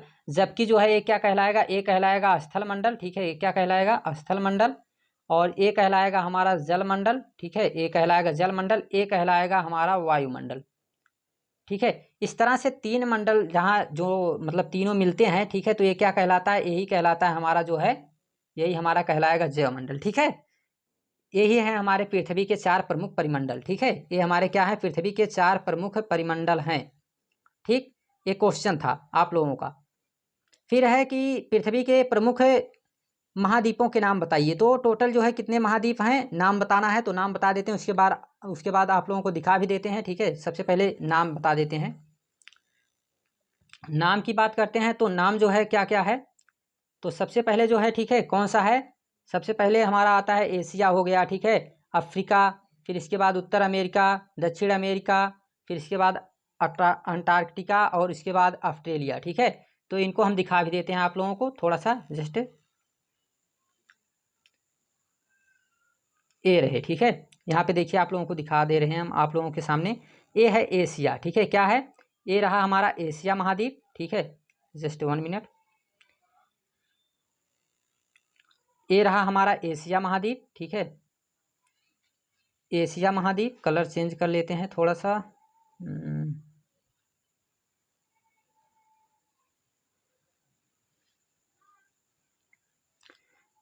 समय तो लगेगा, ठीक है, क्योंकि मैराथन क्लास के रूप में है, लगभग तो टाइम तो लगेगा। ये रहा एशिया, उत्तरी अमेरिका, दक्षिणी America, Africa, Europe, Australia, Antarctica, ठीक है। ये क्या है, 7 महाद्वीप हैं।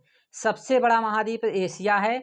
अगर इनके बारे में डिटेल में देखना है तो आप लोग लेक्चर में देख सकते हैं, सिर्फ यहाँ पे नाम पूछा गया, तभी जस्ट नाम ही देखते हैं, ठीक है। इसके बाद आगे देख लेते हैं हम लोग।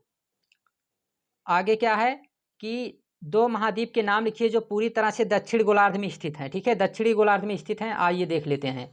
यहाँ पे देखिए, ठीक है, यहाँ पे ध्यान दीजिएगा कि ये रहा जो है हमारा, ठीक, ये रहा हमारा 0 डिग्री, ठीक है। ये कौन सी रेखा है, हमारी 0 डिग्री है। और 0 डिग्री के ऊपर जो है क्या कहलाएगा, इधर कहलाएगा उत्तरी गोलार्ध, ठीक है। यहाँ एन लिख देते हैं, 1 मिनट। इधर जो है क्या करते हैं, ये रहा उत्तरी गोलार्ध, ये रहा जो है दक्षिणी गोलार्ध, ठीक है। अब यहाँ पे लिख देते हैं हम लोग यन, क्या लिख देते हैं, यन। ये हो गया उत्तरी गोलार्ध, इधर लिख देते हैं यस। इधर हो गया दक्षिणी गोलार्ध, इधर हो गया उत्तरी गोलार्ध। अब देखिए कि जो है क्या पूछा गया है वहाँ पर कि उत्तरी गोलार्ध में पूरी तरह से जो है कौन सा स्थित है। तो उत्तरी गोलार्ध में जो पूरी तरह से स्थित है वो कौन कौन से हैं। एक तो रहा जो है, एक कौन आ जाता है, एक आ जाता है हमारा उत्तर अमेरिका, और एक जो है एक कौन आ जाता है, चाहे यूरोप लिख दीजिए चाहे एशिया, ठीक है, दोनों आ जाते हैं पूरी तरह से। आगे क्वेश्चन, सभी क्वेश्चन को इसी तरह से हम लोग देख लेंगे। नहीं, दक्षिणी गोलार्ध में स्थित पूछा गया है, ठीक है, देख लेते हैं इन्हीं को। दक्षिणी गोलार्ध में जो पूरी तरह से स्थित है, ठीक है। तो पूरी तरह से दक्षिणी गोलार्ध में कौन सा स्थित है, तो दक्षिणी गोलार्ध में पूरी तरह से स्थित में आ जाएगा पहला ऑस्ट्रेलिया, ठीक है। कौन सा आएगा, पहला ऑस्ट्रेलिया और दूसरा अंटार्कटिका। ये 2 महाद्वीप हैं जो पूरी तरह से दक्षिणी गोलार्ध में स्थित हैं, जैसा कि इसके नीचे क्या कहलाएगा, ये दक्षिणी गोलार्ध कहलाएगा। इसके बाद आगे बात कर लेते हैं क्वेश्चन की कि वायुमंडल की विभिन्न परतों के नाम बताइए, ठीक है। वायुमंडल में विभिन्न परत कौन से हैं देख लेते हैं। यहाँ पे देखिए आप लोगों के सामने है, इधर आप लोगों के सामने ये रही हमारी पृथ्वी, नीले कलर की कर देते हैं, इसको थोड़ा सा बड़ा करके जो है दिखा देते हैं आप लोगों को। हम ये चित्र भी दिखाएंगे, पहले यहाँ पे थोड़ा सा देख लीजिए। ये रही हमारी पृथ्वी, ठीक है। और इसके बाद यहाँ पे आ गया हमारा समतापमंडल, कलर चेंज, ठीक है, कोई बात नहीं, एक रहना चाहिए। ये रहा हमारा समतापमंडल, हाँ, पहले क्षोभ मंडल रहेगा, ठीक है, पहले क्या रहेगा, क्षोभ मंडल। इसके बाद आ जाते हैं हम लोग समतापमंडल, ठीक है। इसके बाद रहेगा जो 3rd नंबर पर, वो रहेगा हमारा मध्यमंडल। और इसके बाद रहेगा आयन मंडल, लास्ट नंबर पर आ जाएगा बहिर्मंडल, ठीक है। इस तरह से जो है क्या है कि प्रमुख परिमंडल हैं। अब इनको देख लेते हैं चित्र में, इधर देख लीजिए। ये रहा जो है, ये हमारी पृथ्वी है, ठीक है, क्या है, ये हमारी पृथ्वी है, ये हमारी पृथ्वी है। और ये रहा हमारा क्षोभ मंडल, ठीक है, ये हमारा क्षोभ मंडल हो गया। और इसके बाद जो है ये समतापमंडल और मध्यमंडल और फिर आयन मंडल और बहिर्मंडल, ठीक है। क्या है, ये क्षोभ मंडल हो गया, समतापमंडल हो गया, मध्यमंडल हो गया, आयन मंडल हो गया, बहिर्मंडल। ये सिर्फ परत पूछा है तो परत के नाम बता दिया गया यहाँ पर। फिर है कि पृथ्वी को नीला ग्रह क्यों कहा जाता है, ठीक है। नीला ग्रह क्यों कहा जाता है, क्योंकि 71% केवल जल पाया जाता है, जल, ठीक है, यानी 1/3 भाग क्या पाया जाता है, जल पाया जाता है। इसी कारण जो है हमारी पृथ्वी नीले कलर की दिखाई देती है, इसीलिए इसको नीला ग्रह भी कहा जाता है। उत्तरी गोलार्ध को स्थली गोलार्ध क्यों कहा जाता है, उत्तरी गोलार्ध को स्थली गोलार्ध क्यों कहा जाता है, दिखा देते हैं आप लोगों को। यहाँ देखिए ध्यान से, इधर देखिए, यहाँ से क्या है कि ऊपर की तरफ क्या है, उत्तरी गोलार्ध है, ठीक है, क्या है, इधर जो है कलर कर देते हैं आप लोगों के सामने रेड, ठीक है। ये रहा हमारा जो है 0 डिग्री, और इसके जो ऊपर का भाग है ये क्या कहलाएगा, ये कहलाएगा हमारा जो है उत्तरी गोलार्ध, ठीक है। क्या कहलाएगा, उत्तरी गोलार्ध कहलाएगा, ठीक है। 1 मिनट, ये 0 डिग्री और इसके ऊपर का क्या कहलाएगा, उत्तरी गोलार्ध कहलाएगा, ठीक है। तो ये देखिए पूरी उत्तरी गोलार्ध में क्या है कि पूरी तरह से आप लोगों को क्या दिख रहा है, स्थल, जैसे उत्तर अमेरिका, अफ्रीका, यूरोप, एशिया, कुछ भाग दक्षिण अमेरिका का हल्का फुल्का। तो इस तरह से क्या है कि पूरी तरह से जो है इधर स्थल दिख रहा है, जबकि इधर क्या दिख रहा है, जल दिख रहा है, इसीलिए इसको क्या कहा जाता है, स्थलीय गोलार्ध भी कहा जाता है, ठीक। अब आ जाते हैं अगले क्वेश्चन पर। अगला क्वेश्चन है कि जीवित प्राणी के लिए जीवमंडल क्यों महत्वपूर्ण है, ठीक है। जीवित प्राणी के लिए जीवमंडल क्यों महत्वपूर्ण है, क्योंकि जीवमंडल पर ही क्या हमको मिलता है, जीवमंडल, ठीक है। जीवमंडल क्या है, ये रहा वायुमंडल, ये रहा स्थल मंडल, ये रहा जलमंडल। देख लेते हैं, ठीक है। थोड़ा सा मिस्टेक हो जा रहा है, कट जा रहा है, ठीक है, दिक्कत इतनी सी है। तो क्या होगा कि यहाँ पे जो है क्या होगा कि यहाँ पे आप लोग देख पा रहे होंगे, ठीक है, कि ये पृथ्वी के प्रमुख परिमंडल, यहाँ पे क्वेश्चन क्या पूछा गया है कि जीवित प्राणी के लिए जो है जीवमंडल क्यों जरूरी है, ठीक है, क्यों जरूरी है? क्योंकि यहाँ पे आप लोग देख रहे हैं कि स्थल मंडल है, इधर क्या है, जल मंडल है, इधर क्या है, वायुमंडल है। तो जहाँ एक चीज रहेगा यहाँ पे जो है जीवन एग्जिस्ट नहीं कर सकता, यानी जो है निवास नहीं कर सकते। जैसे ये रहा हमारा एप्पल, और एप्पल के ऊपर ही, इसके छिलके पर ही जीवन निवास हो सकता है, ना कि जो है इसके अंदर, ठीक है। तो इसलिए जो है क्या होता है कि जहाँ पे जो है तीनों परतें पाई जाती हैं वहीं पर जो है हमारा क्या होता है कि जीवन का निवास होता है। आगे क्वेश्चन है इसमें बहुविकल्पी, ठीक है। बहुविकल्पी क्या है कि कौन सी पर्वत श्रृंखला एशिया और यूरोप को अलग करती है? तो कौन सी पर्वत श्रृंखला है? यूराल। कौन सा पर्वत है? यूराल है। फिर उत्तर अमेरिका दक्षिण अमेरिका से कैसे जुड़ा है? तो किसके कारण जुड़ा है देख के आप लोगों को हम दिखा देते हैं इधर, ठीक है, 1 मिनट, वो दिखा देते हैं आप लोगों को हम। यहाँ देखिए स्थल संधि से जुड़ा है, ठीक है। किससे जुड़ा है? स्थल संधि से। और इस स्थल संधि का क्या नाम है? इस स्थल संधि का नाम है पनामा स्थल संधि। क्या नाम है? पनामा स्थल संधि इसका नाम है, ठीक है। इसका नाम क्या है? पनामा स्थल संधि। आगे बात कर लेते हैं क्वेश्चन कि वायुमंडल में किस प्रकार किस गैस का प्रतिशत अधिक है, ठीक है। तो किसका सबसे अधिक जो है कौन सी है? कार्बन डाइऑक्साइड है। फिर पृथ्वी का कौन सा भाग ठोस चट्टान का बना है? तो कौन सा भाग रहेगा? स्थल मंडल रहेगा, यानी थल मंडल जिसे कहेंगे। पृथ्वी का ये भाग जो क्रस्ट होता है, ठीक है, क्रस्ट मेंटल कोर, इसको डिटेल में देखेंगे हम लोग। आगे सबसे बड़ा महाद्वीप कौन सा है? तो एशिया है। कौन सा है सबसे बड़ा महाद्वीप? सबसे बड़ा महाद्वीप क्वेश्चन है आप लोगों के सामने कि सबसे बड़ा महाद्वीप कौन सा है? एशिया है। आगे देख लेते हैं। आगे इसमें जो है दिया नहीं गया है, तो इसके बारे में कुछ थोड़ी सी बात पहले बता देते हैं। एक देखिए रही आप लोगों के सामने दंतुरित तटरेखा। दंतुरित तटरेखा ये किसकी है? ये है जो है अटलांटिक महासागर की, ठीक है। अटलांटिक महासागर कहाँ है ये भी दिखा देते हैं आप लोगों को, फिर उसके बाद बात करते हैं। ये रही जो है अटलांटिक महासागर, ठीक है। ये रहा हमारा अटलांटिक महासागर, और इसकी जो है तटरेखाएं कैसी हैं? दंतुरित हैं। दंतुरित का क्या मतलब हुआ? दंतुरित का मतलब हुआ कि इस तरह से आप लोगों को दिख रही हैं, ठीक है, इस तरह से रेखाएं हैं, ठीक है। ये जो इसकी तटरेखा है वो इस तरह से है। इस तरह से होने से क्या होता है कि यहाँ पे व्यापार जो है काफ़ी व्यस्त रहता है। व्यापार के लिए, बंदरगाहों के लिए सबसे ज़्यादा महत्वपूर्ण माना जाता है। इसीलिए जो इस तरह की दंतुरित तटरेखा कहाँ पर है? ये है अटलांटिक महासागर में, इसलिए इसको व्यस्त महासागर भी कहा जाता है। आगे जो है कुछ छोटी सी बात है कि ये जो श्रीलंका है, ये श्रीलंका, ठीक है, श्रीलंका हमारे भारत से किस जल संधि के द्वारा जुड़ा हुआ है? तो उसका क्या नाम है? पाक जल संधि, ठीक है। क्या नाम है? पाक जल संधि के द्वारा जो है हमारा जो भारत है वो किससे जो है जुड़ा हुआ है? यहाँ पे देखिए जैसे क्वेश्चन पूछा गया भारत एवं श्रीलंका के बीच स्थित जल संधि का नाम बताइए, तो कौन सी है? पाक जल संधि, ठीक है, ध्यान दीजिएगा इसको। आगे चलते हैं।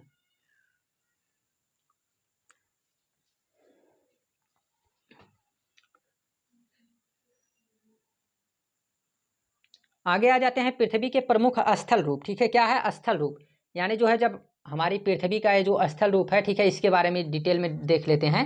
वो तो उसके बारे में भी हमने वहाँ पे देखा है, परिमंडल के जो महाद्वीप महासागरों के बारे में डिटेल में उधर हमने देखा है, तो वहाँ पे आप लोग जाके देख सकते हैं। बट यहाँ पे जितना क्वेश्चन है उसके बारे में जो है हम यहाँ पे एक बार दिखा देते हैं, ठीक है। बाकी इसमें कुछ छोड़ने वाले हैं नहीं कि 7 महाद्वीप हमने आप लोगों को दिखाई दिया, महासागर आप लोगों को इसी के साथ थोड़ा सा दिखा देते हैं ताकि हमारे भी मतलब मन में कुछ शो ना रह जाए, ठीक है। यहाँ पे आप लोगों को दिखा देते हैं कि ये रहा हमारा प्रशांत महासागर, इसके बाद ये रहा हमारा अटलांटिक महासागर, ये रहा हमारा हिंद महासागर, ठीक है, ये हिंद महासागर, और ये रहा दक्षिण महासागर, और ये रहा आर्कटिक महासागर, ठीक है। इस तरह से क्या है कि ये फर्स्ट, सेकेंड और थर्ड, फोर्थ और फिफ्थ, इस तरह से 5 क्या है? महासागर हैं। और 7 महाद्वीप, जैसा कि इनको हमने दिखाई दिया एक बार, ठीक है, ये क्या है? 7 महाद्वीप हैं। एशिया सबसे बड़ा महाद्वीप है। ऑस्ट्रेलिया सबसे छोटा महाद्वीप है, जिसे द्वीप महाद्वीप भी कहा जाता है। आगे आ जाते हैं हम लोग पृथ्वी के प्रमुख स्थल रूप। अब देखिए यहाँ पे एक चीज़ आप लोगों को दिखाई दे रहा है, पर्वत भी है, पठार भी है, झील भी है, नदी भी है, डेल्टा है, नदी का मुहाना है, वितरिका है, ठीक है, नदी है, इधर इधर मैदान है, स्थल संधि है, प्रायद्वीप है, तट है, समुद्र है, पर्वत श्रृंखला है, पहाड़ी है, द्वीप है। यानी एक साथ जो टोटल जो है क्या दिखाई दे रहा है? पृथ्वी का स्थल रूप, यानी जो है हमारी पृथ्वी का आखिर स्थल कैसा है, ठीक है। जो हमारी पृथ्वी है, ऊपरी क्रस्ट है, इसका जो है ये रूप कैसा है, स्थल रूप कैसा है, तो ये यहाँ पे अलग अलग प्रकार का जो है आप लोगों को दिखाई दे रहा है, ठीक है। इधर आप लोगों को हम बता दें सबसे पहले कि ये जो है सिर्फ मतलब कि महाद्वीपों पे ही नहीं होता है, ठीक। केवल महाद्वीप पे नहीं बल्कि महासागरों में भी इस तरह से जो है अलग अलग प्रकार के जो है क्या होते हैं कि जैसे पर्वत हो गया, ठीक है। फिर इसी के साथ जो है पठार हो गए, ठीक। फिर इसी के साथ जो है क्या हो गई, नदियाँ हो गई। ये अलग अलग चीज़ें जो है क्या इसी तरह से जो है कहाँ मतलब नदियाँ तो इसमें वैसे रहेंगी नहीं, ठीक है, वो बातें हो गई। तो इसमें जो है क्या होता है कि महासागरों में भी इसी तरह से अलग अलग प्रकार के पर्वत और पठार रहते हैं, ठीक। आगे आ जाते हैं हम लोग। पृथ्वी के प्रमुख स्थल रूप में क्या होता है कि पर्वत के बारे में थोड़ी सी बात कर लेते हैं। सबसे पहले पर्वत के बारे में, पर्वत किसके किसके बारे में डिटेल में देखना है, जस्ट थोड़ी सी बात ध्यान दीजिएगा। इधर जो है देख लेते हैं पहले इसी में। पर्वत के बारे में पढ़ना है, पठार के बारे में पढ़ना है और मैदान के बारे में। आज के बारे में आज जो है जो हमको देखना है पर्वत, पठार और मैदान के बारे में, ठीक है। अब देखिए यहाँ ध्यान से, ठीक है, कि पर्वत जो है ये पर्वत क्या होता है इसके बारे में हमने आप लोगों को बताया, ठीक है। पर्वत जो है क्या होता है, दो प्लेटों के टकराने से बनता है और दो प्लेटों के दूर जाने से बनता है। और पर्वत जो है ये तीन प्रकार का होता है। एक वलित पर्वत होता है, ठीक है। वलित पर्वत फोल्ड माउंटेन जिसे कहते हैं, क्या कहा जाता है, फोल्ड माउंटेन कहते हैं इसको। देख लेते हैं इधर थोड़ा सा, हाँ जस्ट 1 मिनट, इधर जो है देख लेते हैं। इसे कहते हैं, पहले को क्या कहते हैं, फोल्ड माउंटेन, ठीक है। यानी जो है इसे क्या कहते हैं, वलित पर्वत, ठीक है। पहला क्या होता है, वलित पर्वत। वलित पर्वत कैसे बनता है, तो दो प्लेटें हैं और इनके जो है टकराने के कारण ही क्या बनता है, ये वलित पर्वत बनता है, ठीक है। वलित पर्वत कैसे बनता है, दो प्लेटों के टकराने के कारण ही बनता है, ठीक है। और इनसे जो है क्या होगा कि फोल्डिंग होगी, जिससे जो है ऊपर की तरफ जो है क्या चला जाएगा, एक भारी रहेगा वो नीचे धंस जाएगा और एक दूसरा जो है हल्का रहेगा, ये क्या चला जाएगा, ये ऊपर चला जाएगा। तो यही क्या इसी तरह से जो है वलित पर्वत का जो है क्या होता है, निर्माण होता है वलित पर्वत का, ठीक है। और ये नीचे वाला जोन ये कहलाता है सबडक्शन जोन। बाकी इसके बारे में हमने डिटेल में आप लोगों को बता दिया है। आगे बात कर लेते हैं। ये वलित पर्वत रहता है, ठीक है। वलित पर्वत में जैसे जो है कौन कौन से हैं, अरावली हो गया, ठीक है, हमारा हिमालय हो गया, अरावली हिमालय, और इसी तरह से इंडीज, रॉकी, ये सब क्या है, ये सभी जो है वलित पर्वत हैं। और वलित पर्वत हैं और पर्वत श्रृंखला क्या होती है, यानी कई पर्वत एक साथ रहें तो इसे क्या कहेंगे, पर्वत श्रृंखला कहते हैं, ठीक है। आगे चलते हैं। यहाँ पे देखिए किसका स्ट्रक्चर दिखाई दे रहा है आप लोगों को, ये रहा वलित पर्वत, ठीक है। ये कौन सा है, ये वलित पर्वत है, ठीक है। इस तरह से दिखाई देता है वलित पर्वत, इस तरह से आप लोगों को दिखाई देगा। वास्तविक स्वरूप इसका जो है इस तरह से होता है, ठीक है। काफ़ी बढ़िया लग रहा है देखने में, ठीक है। तो ये क्या होता है, ये है वलित पर्वत। इसके बाद बात कर लेते हैं आगे। ये जो है ये कौन सा पर्वत है, यह है भ्रंशोत पर्वत, उत्खंड भ्रंश, इसे जो है भ्रंशोत पर्वत है, लावा पर्वत कहा जाता है इसको, नहीं, इसे क्या कहा जाता है, इसे कहा जाता है भ्रंश पर्वत, ठीक है। हाँ इसका नाम जो है क्या देते हैं, भ्रंश पर्वत, ठीक है। भ्रंश पर्वत इसे कहा जाता है। इसमें आप लोगों को हम दिखा देते हैं। ये क्या होता है कि दो प्लेटें होती हैं, ठीक है, दो प्लेटें होती हैं और जस्ट 1 मिनट, ये रही दो प्लेटें, ठीक है। एक प्लेट ये रही और दूसरी प्लेट जो है ये रही। और इन दोनों प्लेटों से क्या होगा, इन दोनों प्लेटों के टकराने के कारण, ठीक है, ये इधर से चलेगी, ये इधर से चलेगी, तो क्या निर्माण होता है, तब जाके क्या बनता है, इधर बनता है जो है इनके कारण जो है क्या बनता है, इनके कारण बनता है हमारा वलित पर्वत, ठीक है। क्या बनता है, इनके कारण वलित पर्वत बनता है, ठीक है। इनके कारण किसका निर्माण होता है, हमारे वलित पर्वत का निर्माण होता है, ठीक है। इसके कारण निर्माण जो होता है वो वलित पर्वत का होता है। लेकिन अगर हम लोग बात करें, ठीक है, हम लोग क्या बात करें कि अगर जो है ये रही एक प्लेट और ये रही एक प्लेट, जस्ट थोड़ा सा मिस्टेक हो रहा है, ये रही एक प्लेट, एक प्लेट ये रही और एक प्लेट ये रही, ठीक है। अब इन दोनों प्लेटों के दूर जाने की क्रिया हो रही है, ठीक है। क्या हो रहा है, दूर जा रही है, ठीक है। और दूर जाने से क्या होगा कि इनके बीच जो है क्या हो जाएगा कि मान के चलिए एक गर्त बनेगा, ठीक है। एक जैसे मेरियाना गर्त है, प्रशांत महासागर का सबसे गहरा गर्त है, ठीक है। और एक क्रिया और होती है, ठीक है, इसे विवर्तनिकीय सिद्धांत कहा जाता है। एक क्रिया और होती है, वो कैसे होती है उसके बारे में बता देते हैं थोड़ी सी बात। उसमें क्या होता है कि ये जो एक प्लेट है हमारी और इस प्लेट में आ गए हैं दरार, ठीक है। क्या आ गई है, दरार आ गई है हमारी प्लेट में, ठीक है। इस तरह से आ गई है दरार और दरार आ जाने की वजह से जो है हमारी प्लेट वो किस तरह का इसका स्ट्रक्चर हो जाएगा, तो इसका स्ट्रक्चर जो बनेगा, ठीक है, इसका स्ट्रक्चर किस तरह का बनेगा, तो इसका स्ट्रक्चर इस तरह से बन जाता है, ठीक है। यानी जो है ये बीच में क्या हो जाएगा, बीच में जो है इसमें घाटी बन जाएगी और ऊपर जो है क्या बन जाएंगे, पर्वत बन जाएंगे। इस तरह का स्ट्रक्चर इसका जो है निर्मित हो जाएगा, ठीक। यहाँ से क्रैक होने के कारण इसमें इधर से बल लगेगा, साथ साथ इधर से, ठीक है। जब दबाव पड़ेगा तो ये ऊपर की तरफ उठ जाएगा, ठीक है। तो इसका स्ट्रक्चर जो है किस तरह से बनता है, दूसरे कहीं पैराग्राफ पे देखते हैं, कोई खाली मिल जाए थोड़ा सा, ठीक है। इधर देख लेते हैं, काफ़ी बढ़िया सिस्टम यहाँ पे मिल जाएगा। हाँ, इधर देख लेते हैं, ठीक है, एक साथ बढ़िया रहेगा। यहाँ पे ये रहा पर्वत हमारा, मतलब ये प्लेट है और इसमें जो है इस तरह से पड़ गई है दरार। एक मिनट, इधर पड़ गई है दरार, ठीक है। इस तरह से इसमें क्या पड़ गई है, दरार। और दरार पड़ने के कारण जो है इधर से भी इसमें खिंचाव हो रहा है और इधर से भी, ठीक है। और यहाँ पे क्या होगा कि इसका जो स्ट्रक्चर बनेगा वो किस तरह का बनेगा, तो इसका स्ट्रक्चर जो बनेगा वो कुछ इस तरह का बनेगा, ठीक है। इस तरह का इसका स्ट्रक्चर बनेगा, ठीक है। इस तरह का पर्वत बनेगा, इसे कहेंगे भ्रंश पर्वत। और जब जाके यही प्लेट है, ठीक है, यही प्लेट है और इसी प्लेट पे दरार पड़ने के बाद, ठीक है, ये पड़ गई दरार और इसको पड़ने के बाद क्या होगा कि इसी पे जो बल लगेगा हमारा, ठीक है, ये जो बल लग रहा है, ये बल कैसे लग रहा है, इस तरह से, ठीक है। इस पे दबाव पड़ रहे हैं, ठीक है, वो खिंचाव था और ये है क्या है, वो कंप्रेशनल, वो टेंशनल फोर्स था, ये कंप्रेशनल फोर्स है, ठीक है। इससे क्या होगा, इससे इस तरह की स्ट्रक्चर जो है बन जाएगी, इस तरह की जो है पर्वत की स्ट्रक्चर बन जाती है, ठीक है। ऊपर जो है टीला नुमा निकल जाता है, इसे भ्रंशोत पर्वत कहते हैं, ठीक। ये हो गया कंप्लीट। आगे देख लेते हैं, आगे रहता है हमारा लावा माउंटेन, ठीक है। लावा माउंटेन यहाँ पे आप लोगों को हम दिखा दे रहे हैं। लावा माउंटेन क्या होता है कि ये हमारी क्रस्ट है, ठीक है, ये हमारी क्रस्ट है, पृथ्वी है और इससे जो है नीचे मैग्मा रहता है, ठीक है, मैग्मा रहता है। और यही मैग्मा जो है, यही मैग्मा जब क्रस्ट को तोड़ने के बाद ऊपर आ जाता है तो यही क्या कहलाता है, यही लावा कहलाने लगता है। और इसी के ठंडा हो जाने के बाद जम जाने के कारण जो है यही क्या कहलाता है, यही कहलाता है हमारा लावा माउंटेन कहलाता है, ठीक है। इसी को क्या कहा जाता है, इसी को लावा माउंटेन कहते हैं, यानी जो है इसी को हम लोग लावा पर्वत कहते हैं, ठीक।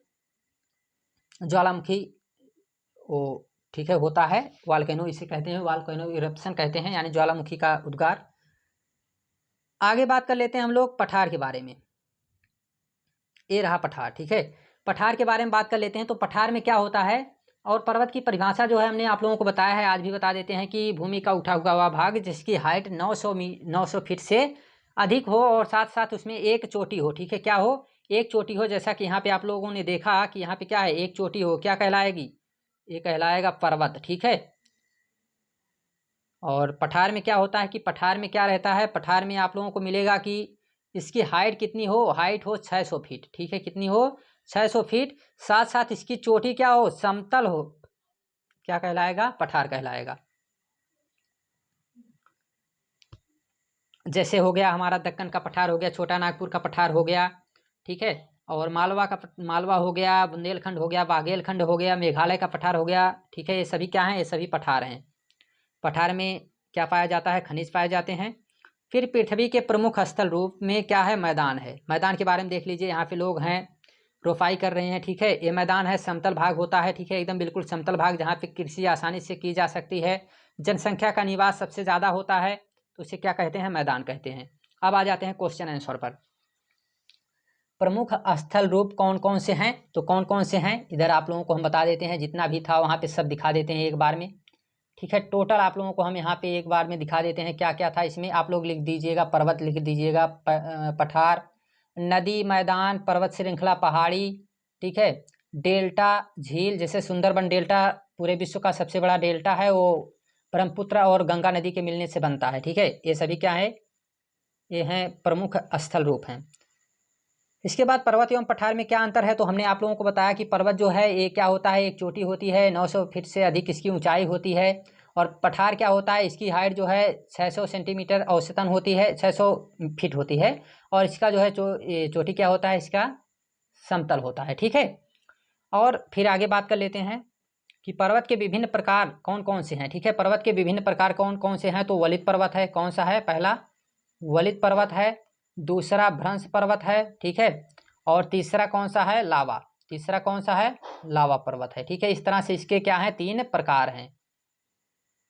आगे बात कर लेते हैं हम लोग, मनुष्य के लिए पर्वत किस प्रकार उपयोगी हैं। ठीक है, किस प्रकार उपयोगी हैं हमारे लिए, ये हमारे लिए जो है यहाँ से हमको क्या क्या प्राप्त हो सकता है। ठीक है, ये जैसे हमारा हिमालय पर्वत है, तो ये हमारे भारत में जो है क्या करता है कि साइबेरिया से आने वाली हवाओं को रोकता है, बारिश कराने का काम करता है। तो यानी कि यहाँ से जो है अलग अलग यानी, और यहाँ से जो है लगातार साल भर तक क्या जो है नदियाँ निकलती रहती हैं। तो इस तरह से जो है अलग अलग प्रकार से जो है ये क्या करता है, हमारे लिए उपयोगी होता है। मैदानों का निर्माण कैसे होता है, तो मैदानों का निर्माण होता है, यहाँ से ये नदियाँ हैं और इस नदी में क्या हो रहा है। ठीक, आगे आ जाते हैं बहुविकल्पी क्वेश्चन पर। इससे पहले जो है थोड़ा सा एक दो क्वेश्चन शायद हो सकता है कि हट गया हो। तो नदियों के द्वारा जो है ये जो मैदान का निर्माण होता है, यहाँ पे जनसंख्या अधिक क्यों रहती है, क्योंकि जो है जलोढ़ मिट्टी लेकर आती है, और जलोढ़ मिट्टी के कारण जो है क्या होता है, कृषि करने में अधिक सहयोगी होती है। इसी कारण जो है यहाँ पे जनसंख्या अधिक निवास करती है। पर्वत में जनसंख्या कम क्यों निवास करती है, इसका क्या कारण है, तो इसका कारण है कि पर्वत में जो है, ठीक है, ये रहा हमारा पर्वत, ठीक, ये रहा हमारा पर्वत, और इस पर्वत पे आप ही बताइए, यहाँ पे ना तो रोड बना सकते हैं, ना कृषि कर सकते हैं, ना मकान बना सकते हैं, ना रह सकते हैं, यानी काफ़ी दिक्कतें आती हैं। इसी कारण पर्वतों पे जो है जनसंख्या कम निवास करती है। ठीक है, आगे बात कर लेते हैं हम लोग बहुविकल्पी क्वेश्चन पर। ठीक है, बहुविकल्पी क्वेश्चन में क्या है कि पर्वत पठार से भिन्न किसके आधार पर होते हैं, तो ऊंचाई के आधार पर होते हैं। हिमानी कहाँ पाई जाती है, तो पर्वतों में पाई जाती है। दक्कन पठार कहाँ स्थित है, भारत में स्थित है। यांगत्से नदी कहाँ स्थित है। ठीक है, एक क्वेश्चन पहला ये आप लोग लेकर आइएगा। ठीक है, इसका आंसर, ठीक, क्योंकि थोड़ा सा जो टफ रहेगा उसी को देंगे, क्योंकि जो है जो काफ़ी आसान रहेगा उसको तो आप लोग आसानी से बता सकते हैं। फिर यूरोप की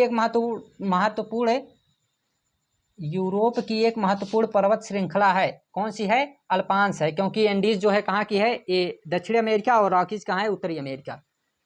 तो अल्पांस इस पर सही ऑप्शन रहेगा। आगे चलते हैं, हमारा देश भारत, जो कि चैप्टर 7 पर आ चुके हैं। ठीक है, चैप्टर 7 पर आ चुके हैं। तो क्या देखना है, हमारा देश भारत। ठीक है, हमारा देश भारत, जैसा कि आप लोगों को इधर जो है चित्र में दिख रहा होगा, ये रहा हमारा देश भारत। ठीक है, ये हमारा देश भारत है, और इसके बारे में आज हम लोगों को अध्ययन करना है। सबसे पहले एक छोटी सी बात कि हमारे देश में बहुत बड़े भौगोलिक विस्तार वाला देश है हमारा देश, और उत्तर में हिमालय। ठीक है, उत्तर में क्या है, ये रहा हिमालय, हिमालय से घिरा है, और पश्चिम में, ठीक है, पश्चिम में क्या है, पश्चिम में अरब सागर है, यहाँ देखिए, और जो है पूर्व में क्या है, बंगाल की खाड़ी है, और दक्षिण में हिंद महासागर है। ठीक है, क्या है, हिंद महासागर है, कहाँ, दक्षिण में। ठीक है, ये जो पूरी तरह से भारत का प्रायद्वीप है, कुल्फी वाला भाग है, ठीक है, ये कहाँ है, ये पूरी तरह से हिंद महासागर में है। आगे बात करते हैं इसमें। इस यहाँ पे देखिए आप लोगों को दो तरह का जो है मानचित्र दिखाया जा रहा है। एक तो राजनीतिक है, राजनीतिक में क्या होता है कि किसी भी राज्य के बारे में दिखाया जाएगा। जैसे यहाँ पे देखिए, अभी यहाँ पे देखिए हर एक राज्य के बारे में दिखाया जा रहा है। उत्तर प्रदेश का चित्र दिखाया जाएगा आप लोगों को, ठीक है, नाम दिया जाएगा, वहाँ पे जिले का नाम दिया जाएगा। ये क्या कहलाएगा, ये राजनीतिक मानचित्र। ठीक है, लेकिन भौगोलिक मानचित्र क्या होता है, भौतिक मानचित्र क्या होता है, इसमें नदी दिखाई जाएगी। ठीक है, क्या दिखाया जाएगा, आप लोगों को दिखा देते हैं हम आप लोगों को, पर्वत दिखाए जाएंगे, नदियाँ दिखाई जाएंगी। ठीक है, जैसा कि ये देखिए काराकोरम हो गया, लद्दाख हो गया, जस्कर हो गया, कैलाश हो गया, महान हिमालय हो गया, मध्य हिमालय हो गया, शिवालिक हो गया, पूर्वांचल हो गया, ये सभी क्या इसमें हिमालय दिखाए जा रहे हैं। फिर इधर सिंधु घाटी की ये जो सिंधु नदी है, इसकी सहायक नदी है, झेलम हो गया, चेनाब हो गया, रावी हो गया, सतलज हो गया, ये सभी क्या है, इधर सहायक नदियाँ हैं, किसकी, सिंधु नदी की। फिर ये देखिए भारतीय मरुस्थल दिखाया जाएगा, इसी के साथ इधर अरावली श्रेणी, यमुना नदी, गंगा नदी, ठीक है, ये सभी क्या दिखाए जाएंगे, ये सभी भौतिक मानचित्र में दिखाए जाते हैं। आज इसी के मतलब इसी के साथ ये भी हम देख भी लेते हैं कि जो है क्या क्या कैसे, ठीक है, सबके बारे में थोड़ा सा देख भी लेते हैं। तो देखिए यहाँ रही चंबल नदी, ठीक है, ये कौन सी नदी है, चंबल नदी है, किसकी सहायक नदी है, यमुना नदी की। ये रही गंगा नदी, गंगा नदी की सहायक नदी कौन सी है, ये यमुना नदी है। ये गंगा नदी यहाँ पे आके आप लोग देख सकते हैं कि इधर जो है गिरती है, और यहाँ पे कौन सा डेल्टा बनता है, सुंदरबन डेल्टा। ठीक है, और साथ साथ जो है यहाँ पे देखिए रही नर्मदा नदी, ठीक, यहाँ से चलती है सतपुड़ा के पहाड़ी के साथ, और यहाँ पे तापी है। फिर ये रही हमारी महानदी, ठीक है, जितना दिखाया गया है उतने के बारे में अभी आज बता देते हैं। फिर इसके बाद देखिए यहाँ रहा है, ये रहता है कच्छ की खाड़ी, ये है हमारी खंबात की खाड़ी। खाड़ी क्या होती है कि जहाँ जो है तीन तरफ से भूमि हो, एक तरफ से पानी हो, उसे क्या कहते हैं कि खाड़ी कहते हैं। इधर रहा हमारा अरब सागर, इधर रहा बंगाल की खाड़ी, ठीक है। इसके बाद ये हमारी महानदी है, ये रही हमारी गोदावरी नदी, ठीक है। और इधर जो है सतपुड़ा की पहाड़ी, ये विंध्य की पहाड़ी। इधर आ जाते हैं, हमारा पश्चिमी घाट है, इधर पूर्वी घाट है, ठीक है। क्या है? पूर्वी घाट है। इसके बाद देख लेते हैं हम लोग दक्कन का पठार, ये रहा हमारा दक्कन का पठार। इसके बाद ये रही नीलगिरी की पहाड़ी, कावेरी नदी है, ये कावेरी नदी, अन्नामलाई, ठीक है। ये सभी क्या हैं? ये सभी आप लोगों को भौतिक मानचित्र में दिखाया जा रहा है, ठीक। आगे बात कर लेते हैं प्रवाल भित्ति क्या है। प्रवाल भित्ति क्या है, यहाँ पे आप लोगों को हम दिखा देते हैं दो चीज़। एक है अंडमान निकोबार द्वीप समूह, क्या है? एक मिनट, अंडमान निकोबार द्वीप समूह यहाँ पे आप लोग देख पा रहे होंगे। इसकी राजधानी पोर्ट ब्लेयर है। ये क्या है? द्वीप समूह है। इसके बारे में डिटेल में देखना है तो इंडियन जियोग्राफी का लेक्चर हमारा है प्लेलिस्ट में, इतना डिटेल में डिस्कस किए हैं कि इसके बारे में कोई भी आप लोगों को डिटेल में डिस्कस नहीं करेगा।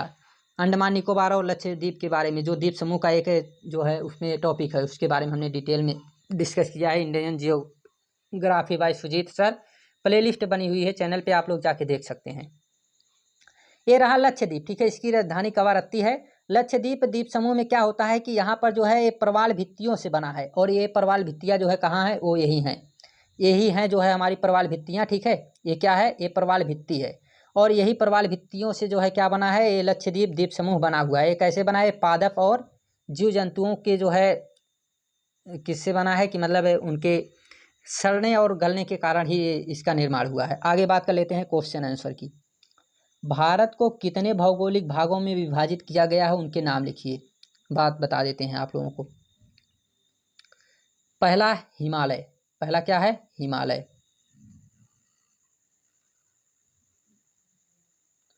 पहला रहा हिमालय। दूसरा रहा, पहला हिमालय, दूसरा हो गया नॉर्थ इंडियन प्लेन, ठीक है, उत्तर भारत का मैदान। तीसरा रहा हमारा पेनिनसुलर इंडिया, पेनिनसुलर इंडिया। इसके बाद चौथे नंबर पर आता है कोस्टल प्लेन। क्या रहेगा? चौथे नंबर से अब लिखना शुरू करते हैं, कोस्टल प्लेन। इसके बाद रहेगा आइलैंड। कहीं कहीं जो है क्या दिखाया जाता है? डेजर्ट भी दिखा दिया जाता है, ऐसे इसको मैदान में ही जोड़ दिया जाता है, ठीक है। ये इन 5 भागों में जो है इसको कोस्टल प्लेन का मतलब है तटीय मैदान, ठीक है। हिमालय तटीय मैदान, और मतलब उत्तर भारत का मैदान। फिर इसके बाद प्रायद्वीप भारत, तटीय मैदान, द्वीप समूह, ये सब जो है इसके क्या है? इसके भौतिक भागों में विभाजित किया गया है। आगे बात करते हैं कि भारत की स्थलीय सीमा 7 देशों से जुड़ी है, उसके नाम बताइए। इधर आइए, आप लोगों को हम ट्रिक के साथ बता देते हैं, ठीक है, ट्रिक के साथ। बचपन से MBA, बचपन में MBA, बस इतना याद करिएगा। बचपन में BA, बहुत छोटा सा याद कर लीजिए, क्या ज़्यादा बड़ा याद करने से कोई मतलब नहीं है।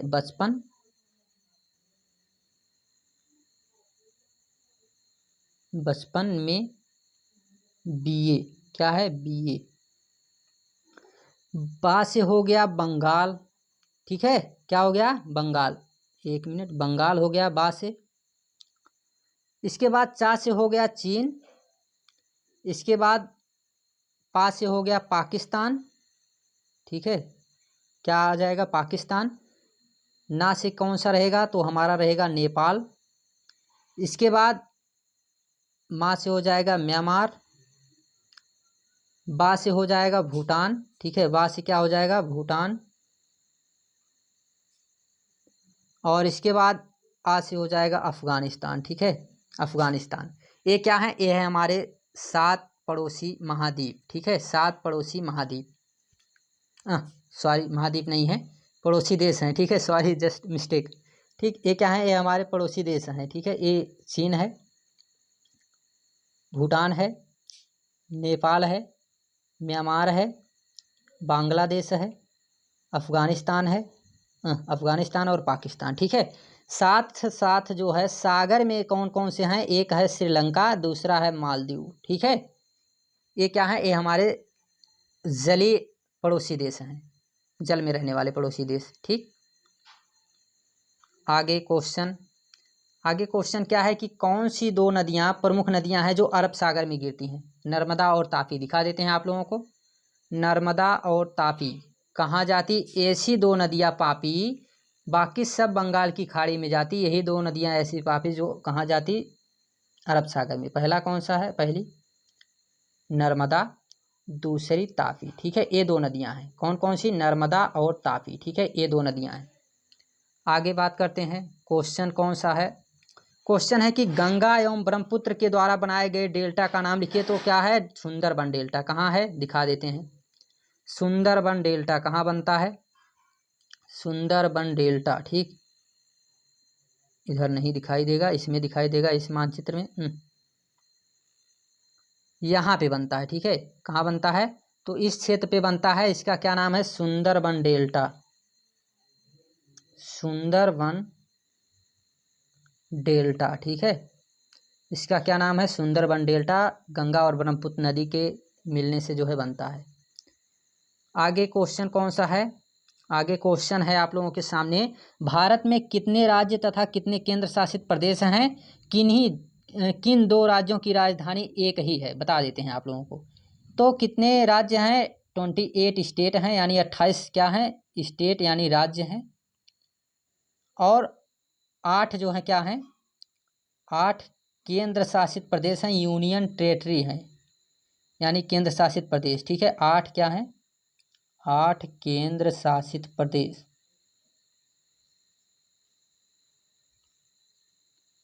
केंद्र शासित प्रदेश हैं कितने? 8 हैं। दिखा देते हैं आप लोगों को, नाम भी बता देते हैं आप लोगों को। देखिए ध्यान से, और किस दो राज्यों की राजधानी एक है? तो पंजाब और हरियाणा की राजधानी चंडीगढ़। पंजाब और हरियाणा की राजधानी चंडीगढ़। ठीक है, यहाँ पे है, ये रहा हमारा पंजाब, ये रहा हरियाणा, और इन दोनों की राजधानी क्या है? चंडीगढ़ है। ठीक है,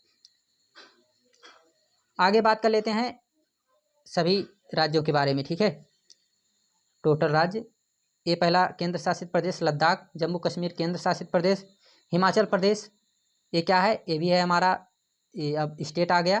पहले केंद्र शासित प्रदेश सबको देख लेते हैं। ठीक है, तो सबसे पहले किसको देख लेते हैं? सभी केंद्र शासित प्रदेश को देख लेते हैं। केंद्र शासित प्रदेश, ऐसे एक आउटलाइन मैप लेना चाहिए था, बट कोई बात नहीं है। यहाँ पे हमारा रहा केंद्र शासित प्रदेश, मतलब ये लद्दाख हो गया, और इसके बाद जम्मू कश्मीर हो गया, फिर इधर चंडीगढ़ हो गया, इधर दिल्ली हो गया। ठीक है, और इधर हो गया हमारा दमन और दीव, और इसके बाद जो है इधर आ जाते हैं तो पुडुचेरी। ठीक है, और फिर इसके बाद ये एक आ गया हमारा लक्षद्वीप, और इधर आ गया अंडमान निकोबार। तो कितने हो गए टोटल? 2 इधर और 2 इधर। ठीक है, 4 और 4 इधर, 8 हो गए टोटल क्या? केंद्र शासित प्रदेश। अब इसके बाद स्टेट में देख लेते हैं। तो स्टेट में यहाँ पे आप लोग देख लीजिए, ये ऐसे देखने के लिए बोला नहीं है, काफ़ी समय इसमें लगेगा। ठीक है, इसको हमने डिटेल में आप लोगों को बोर्ड पर भी दिखाया, और कभी फिर भी जो है एक सिर्फ वीडियो डाल देंगे कि जो है बोर्ड पर एक ही बार में सब स्टेट और केंद्र शासित प्रदेश 2 से 3 मिनट में आप लोग देख लेंगे। आगे आ जाते हैं हम लोग, उत्तर मैदान में अधिक जनसंख्या निवास करती है, इसका क्या कारण है? तो उत्तर मैदान जो है बना है नदियों के निक्षेपों के कारण बना है। ठीक है, जो कि जलोढ़ मिट्टी है, और इसी कारण जो है यहाँ पे अधिक जनसंख्या निवास करती है, क्योंकि यहाँ कृषि के लिए जो है, एक तो सबसे पहली बात तो ये बहुत बिल्कुल प्लेन रहता है मैदान, और दूसरी बात कि यहाँ कृषि के लिए जो है काफ़ी बढ़िया मिट्टी मिल जाती है, जलोढ़ मिट्टी। इसी के कारण जो है जहाँ कृषि रहेगी बढ़िया, वहाँ जनसंख्या अधिक निवास करेगी। लक्षद्वीप को प्रवाल द्वीप क्यों कहा जाता है? क्योंकि जो है प्रवाल भित्तियों के द्वारा ही बना है, इसी कारण जो है इसको क्या कहते हैं? प्रवाल द्वीप कहते हैं, जैसा कि हमने पहले आप लोगों को दिखा दिया। ये रही प्रवाल भित्ति। आ जाते हैं भारत की जलवायु, और लास्ट चैप्टर है वनस्पति और वन्य जीव प्राणी। ठीक है, इस पे आप लोगों को हमने जैसा कि बताया था कि एक चित्र आप लोगों को हम दिखाएंगे कि वनों का उपयोग क्या है। और सबसे पहले जो है क्वेश्चन देख लेते हैं। इसमें क्वेश्चन क्या है? क्वेश्चन है कि विश्व में सबसे अधिक वर्षा वाला क्षेत्र मौसिनराम, जैसा कि हमने आप लोगों को बताया था, खासी पहाड़ी पर मेघालय राज्य में। इसके बाद जंगली बकरी का हिम तेंदुआ कहाँ पाया जाता है? ठीक है, गिर वनों में। दक्षिण पश्चिम मानसून के समय आर्द्र पवनें कहाँ बहती हैं? तो इस समय जो है कहाँ से कहाँ तक बहती हैं? तो समुद्र से स्थल की ओर बहती हैं। ठीक है, ये रहा इसका क्वेश्चन। आगे जस्ट इतना ही क्वेश्चन इसमें दिया गया है। और अब बात कर लेते हैं हम लोग इसके बारे में थोड़ी सी बातें। यहाँ पे ध्यान से देखिएगा आप लोग, ठीक है। क्या ध्यान से देखना है आप लोगों को, यहाँ पे देखिए कि भूमि क्या है कि भूमि पहले परत है, ठीक है। जब नीचे रहेगी भूमि पड़ती रहेगी तो इस तरह से जो है क्षेत्र दिखाई देगा। लेकिन जब 1 से 1.5 मीटर पे हम लोग जाएंगे, ठीक है, 1 से 1.5 मीटर पर, तो आप लोगों को इस तरह की घासें मिलेंगी। 5 मीटर तक जाएंगे तो इस तरह के वृक्ष मिलने लगेंगे, यानी झाड़ी वाली परत। फिर तरुण वृक्ष मिलने लग जाएंगे, ठीक है। आगे बात करते हैं हम लोग, जब 20 मीटर तक जाएंगे तो इस तरह से आप लोगों को वृक्ष दिखने के लिए मिल जाएंगे। 40 मीटर तक आप लोगों को वितान मिलने लग जाएंगे, ठीक है। और उद्यमी परत आप लोगों को कब मिलेगी कि 60 से अधिक ऊंचाई पर जाएंगे, तब जाके इस तरह की जो है आप लोगों को इस तरह की परत आप लोगों को देखने के लिए मिल जाएगी। इसको डिटेल में हम लोग वनस्पति को देखेंगे। अभी क्लास 6 की एनसीईआरटी है, जब आ जाएंगे हम लोग 8-9 में आएंगे तो उसमें हम लोग देख लेंगे। अब देखिए, आज हम बात करते हैं वनों का उपयोग। आज हम डिटेल में देख लेते हैं कि वनों का उपयोग आखिर क्या क्या इसमें होता है। पहला तो ऑक्सीजन, जो कि काफ़ी इम्पोर्टेंट है। दूसरा दवाइयाँ, आश्रय यानी रहने के लिए, फिर चारा, ईंधन यानी लकड़ी, खेल का सामान, फर्नीचर, मिट्टी का बांधना यानी मिट्टियों को जकड़ना, इसका काम है, रबड़, फिर इसके बाद इमारती लकड़ी, वन्य जीव का जो निवास होता है, निवास स्थान, गोद एवं लाख इसी से बनते हैं, फल इसी से प्राप्त होता है, साथ साथ शहद इसी से प्राप्त होती है। तो ये सभी क्या है, ये सभी वनों का उपयोग है, ठीक है। हमारे ये जो वृक्ष हैं इनको काटना हमारे लिए कितना नुकसानदायक हो सकता है, इसके उपयोग से हमको समझ जाना चाहिए, ठीक। आगे देख लेते हैं हम लोग वन्य जीव प्राणी क्या है। वन्य जीव प्राणी यानी ये देखिए आप लोगों को एशियाई शेर दिख रहा है, ये एक सिंग वाला गैंडा दिख रहा है, ठीक है, ये हिरण दिख रहा है जो, ठीक है। तो इस तरह से जो है अलग अलग जानवर यानी वन्य जीव प्राणी आप लोगों को दिख रहे हैं, वन में रहने वाले जीव जो प्राणी हैं। अब आप लोगों को हम बता देते हैं कि यहाँ पे जितने भी जीव जंतु आप लोगों को दिख रहे हैं, ठीक है, ये सारे जो है कहाँ हैं, ये सभी भारत में पाए जाते हैं। ऐसा इनमें से कोई जीव नहीं रहेगा जो भारत में ना पाया जाए, ठीक है। तो यही है भारत की विविधता।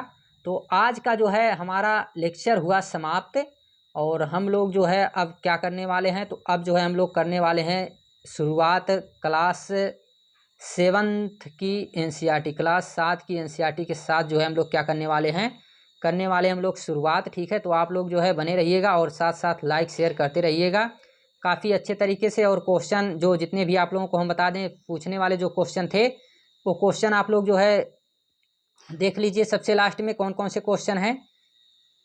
पहली बात तो ये यांगत्से नदी कहाँ है, पहला क्वेश्चन। फिर उसके बाद एक क्वेश्चन ये हुआ, और साथ साथ आगे का क्वेश्चन भी देख लेते हैं कौन कौन सा क्वेश्चन आप लोगों को बताना है कमेंट बॉक्स में। आगे जो है कहाँ गया, इसमें नहीं था कोई। आगे कौन सा क्वेश्चन है,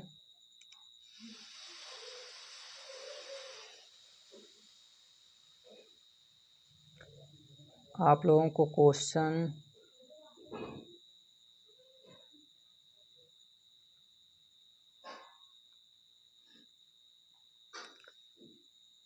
ग्रिड का जाल एक बताना था, प्रमुख एवं उत्तर बताना था, बाकी सब तो हमने बता ही दिया है, ठीक है। तो thanks, take care, bye bye. आप लोग जो है कोशिश करेंगे इन क्वेश्चनों को बताने की, ठीक है। आगे जो है हम लोग क्लास 7 की एनसीईआरटी के साथ आने वाले हैं कल से, और साथ साथ कल का जो मतलब हमारा 20 तारीख कल रहेगी, तो कल का ही आज की ही बात करें, ये सुबह के टाइम ही अपलोड होगा ये वीडियो। तो इसमें जो है क्या होगा कि इसमें हम क्या देखने वाले हैं कि भगत सिंह की जो स्टोरी है मोटिवेशनल, उसके बारे में आप लोग ज़रूर देखिएगा। तो थैंक्स, टेक केयर, बाय।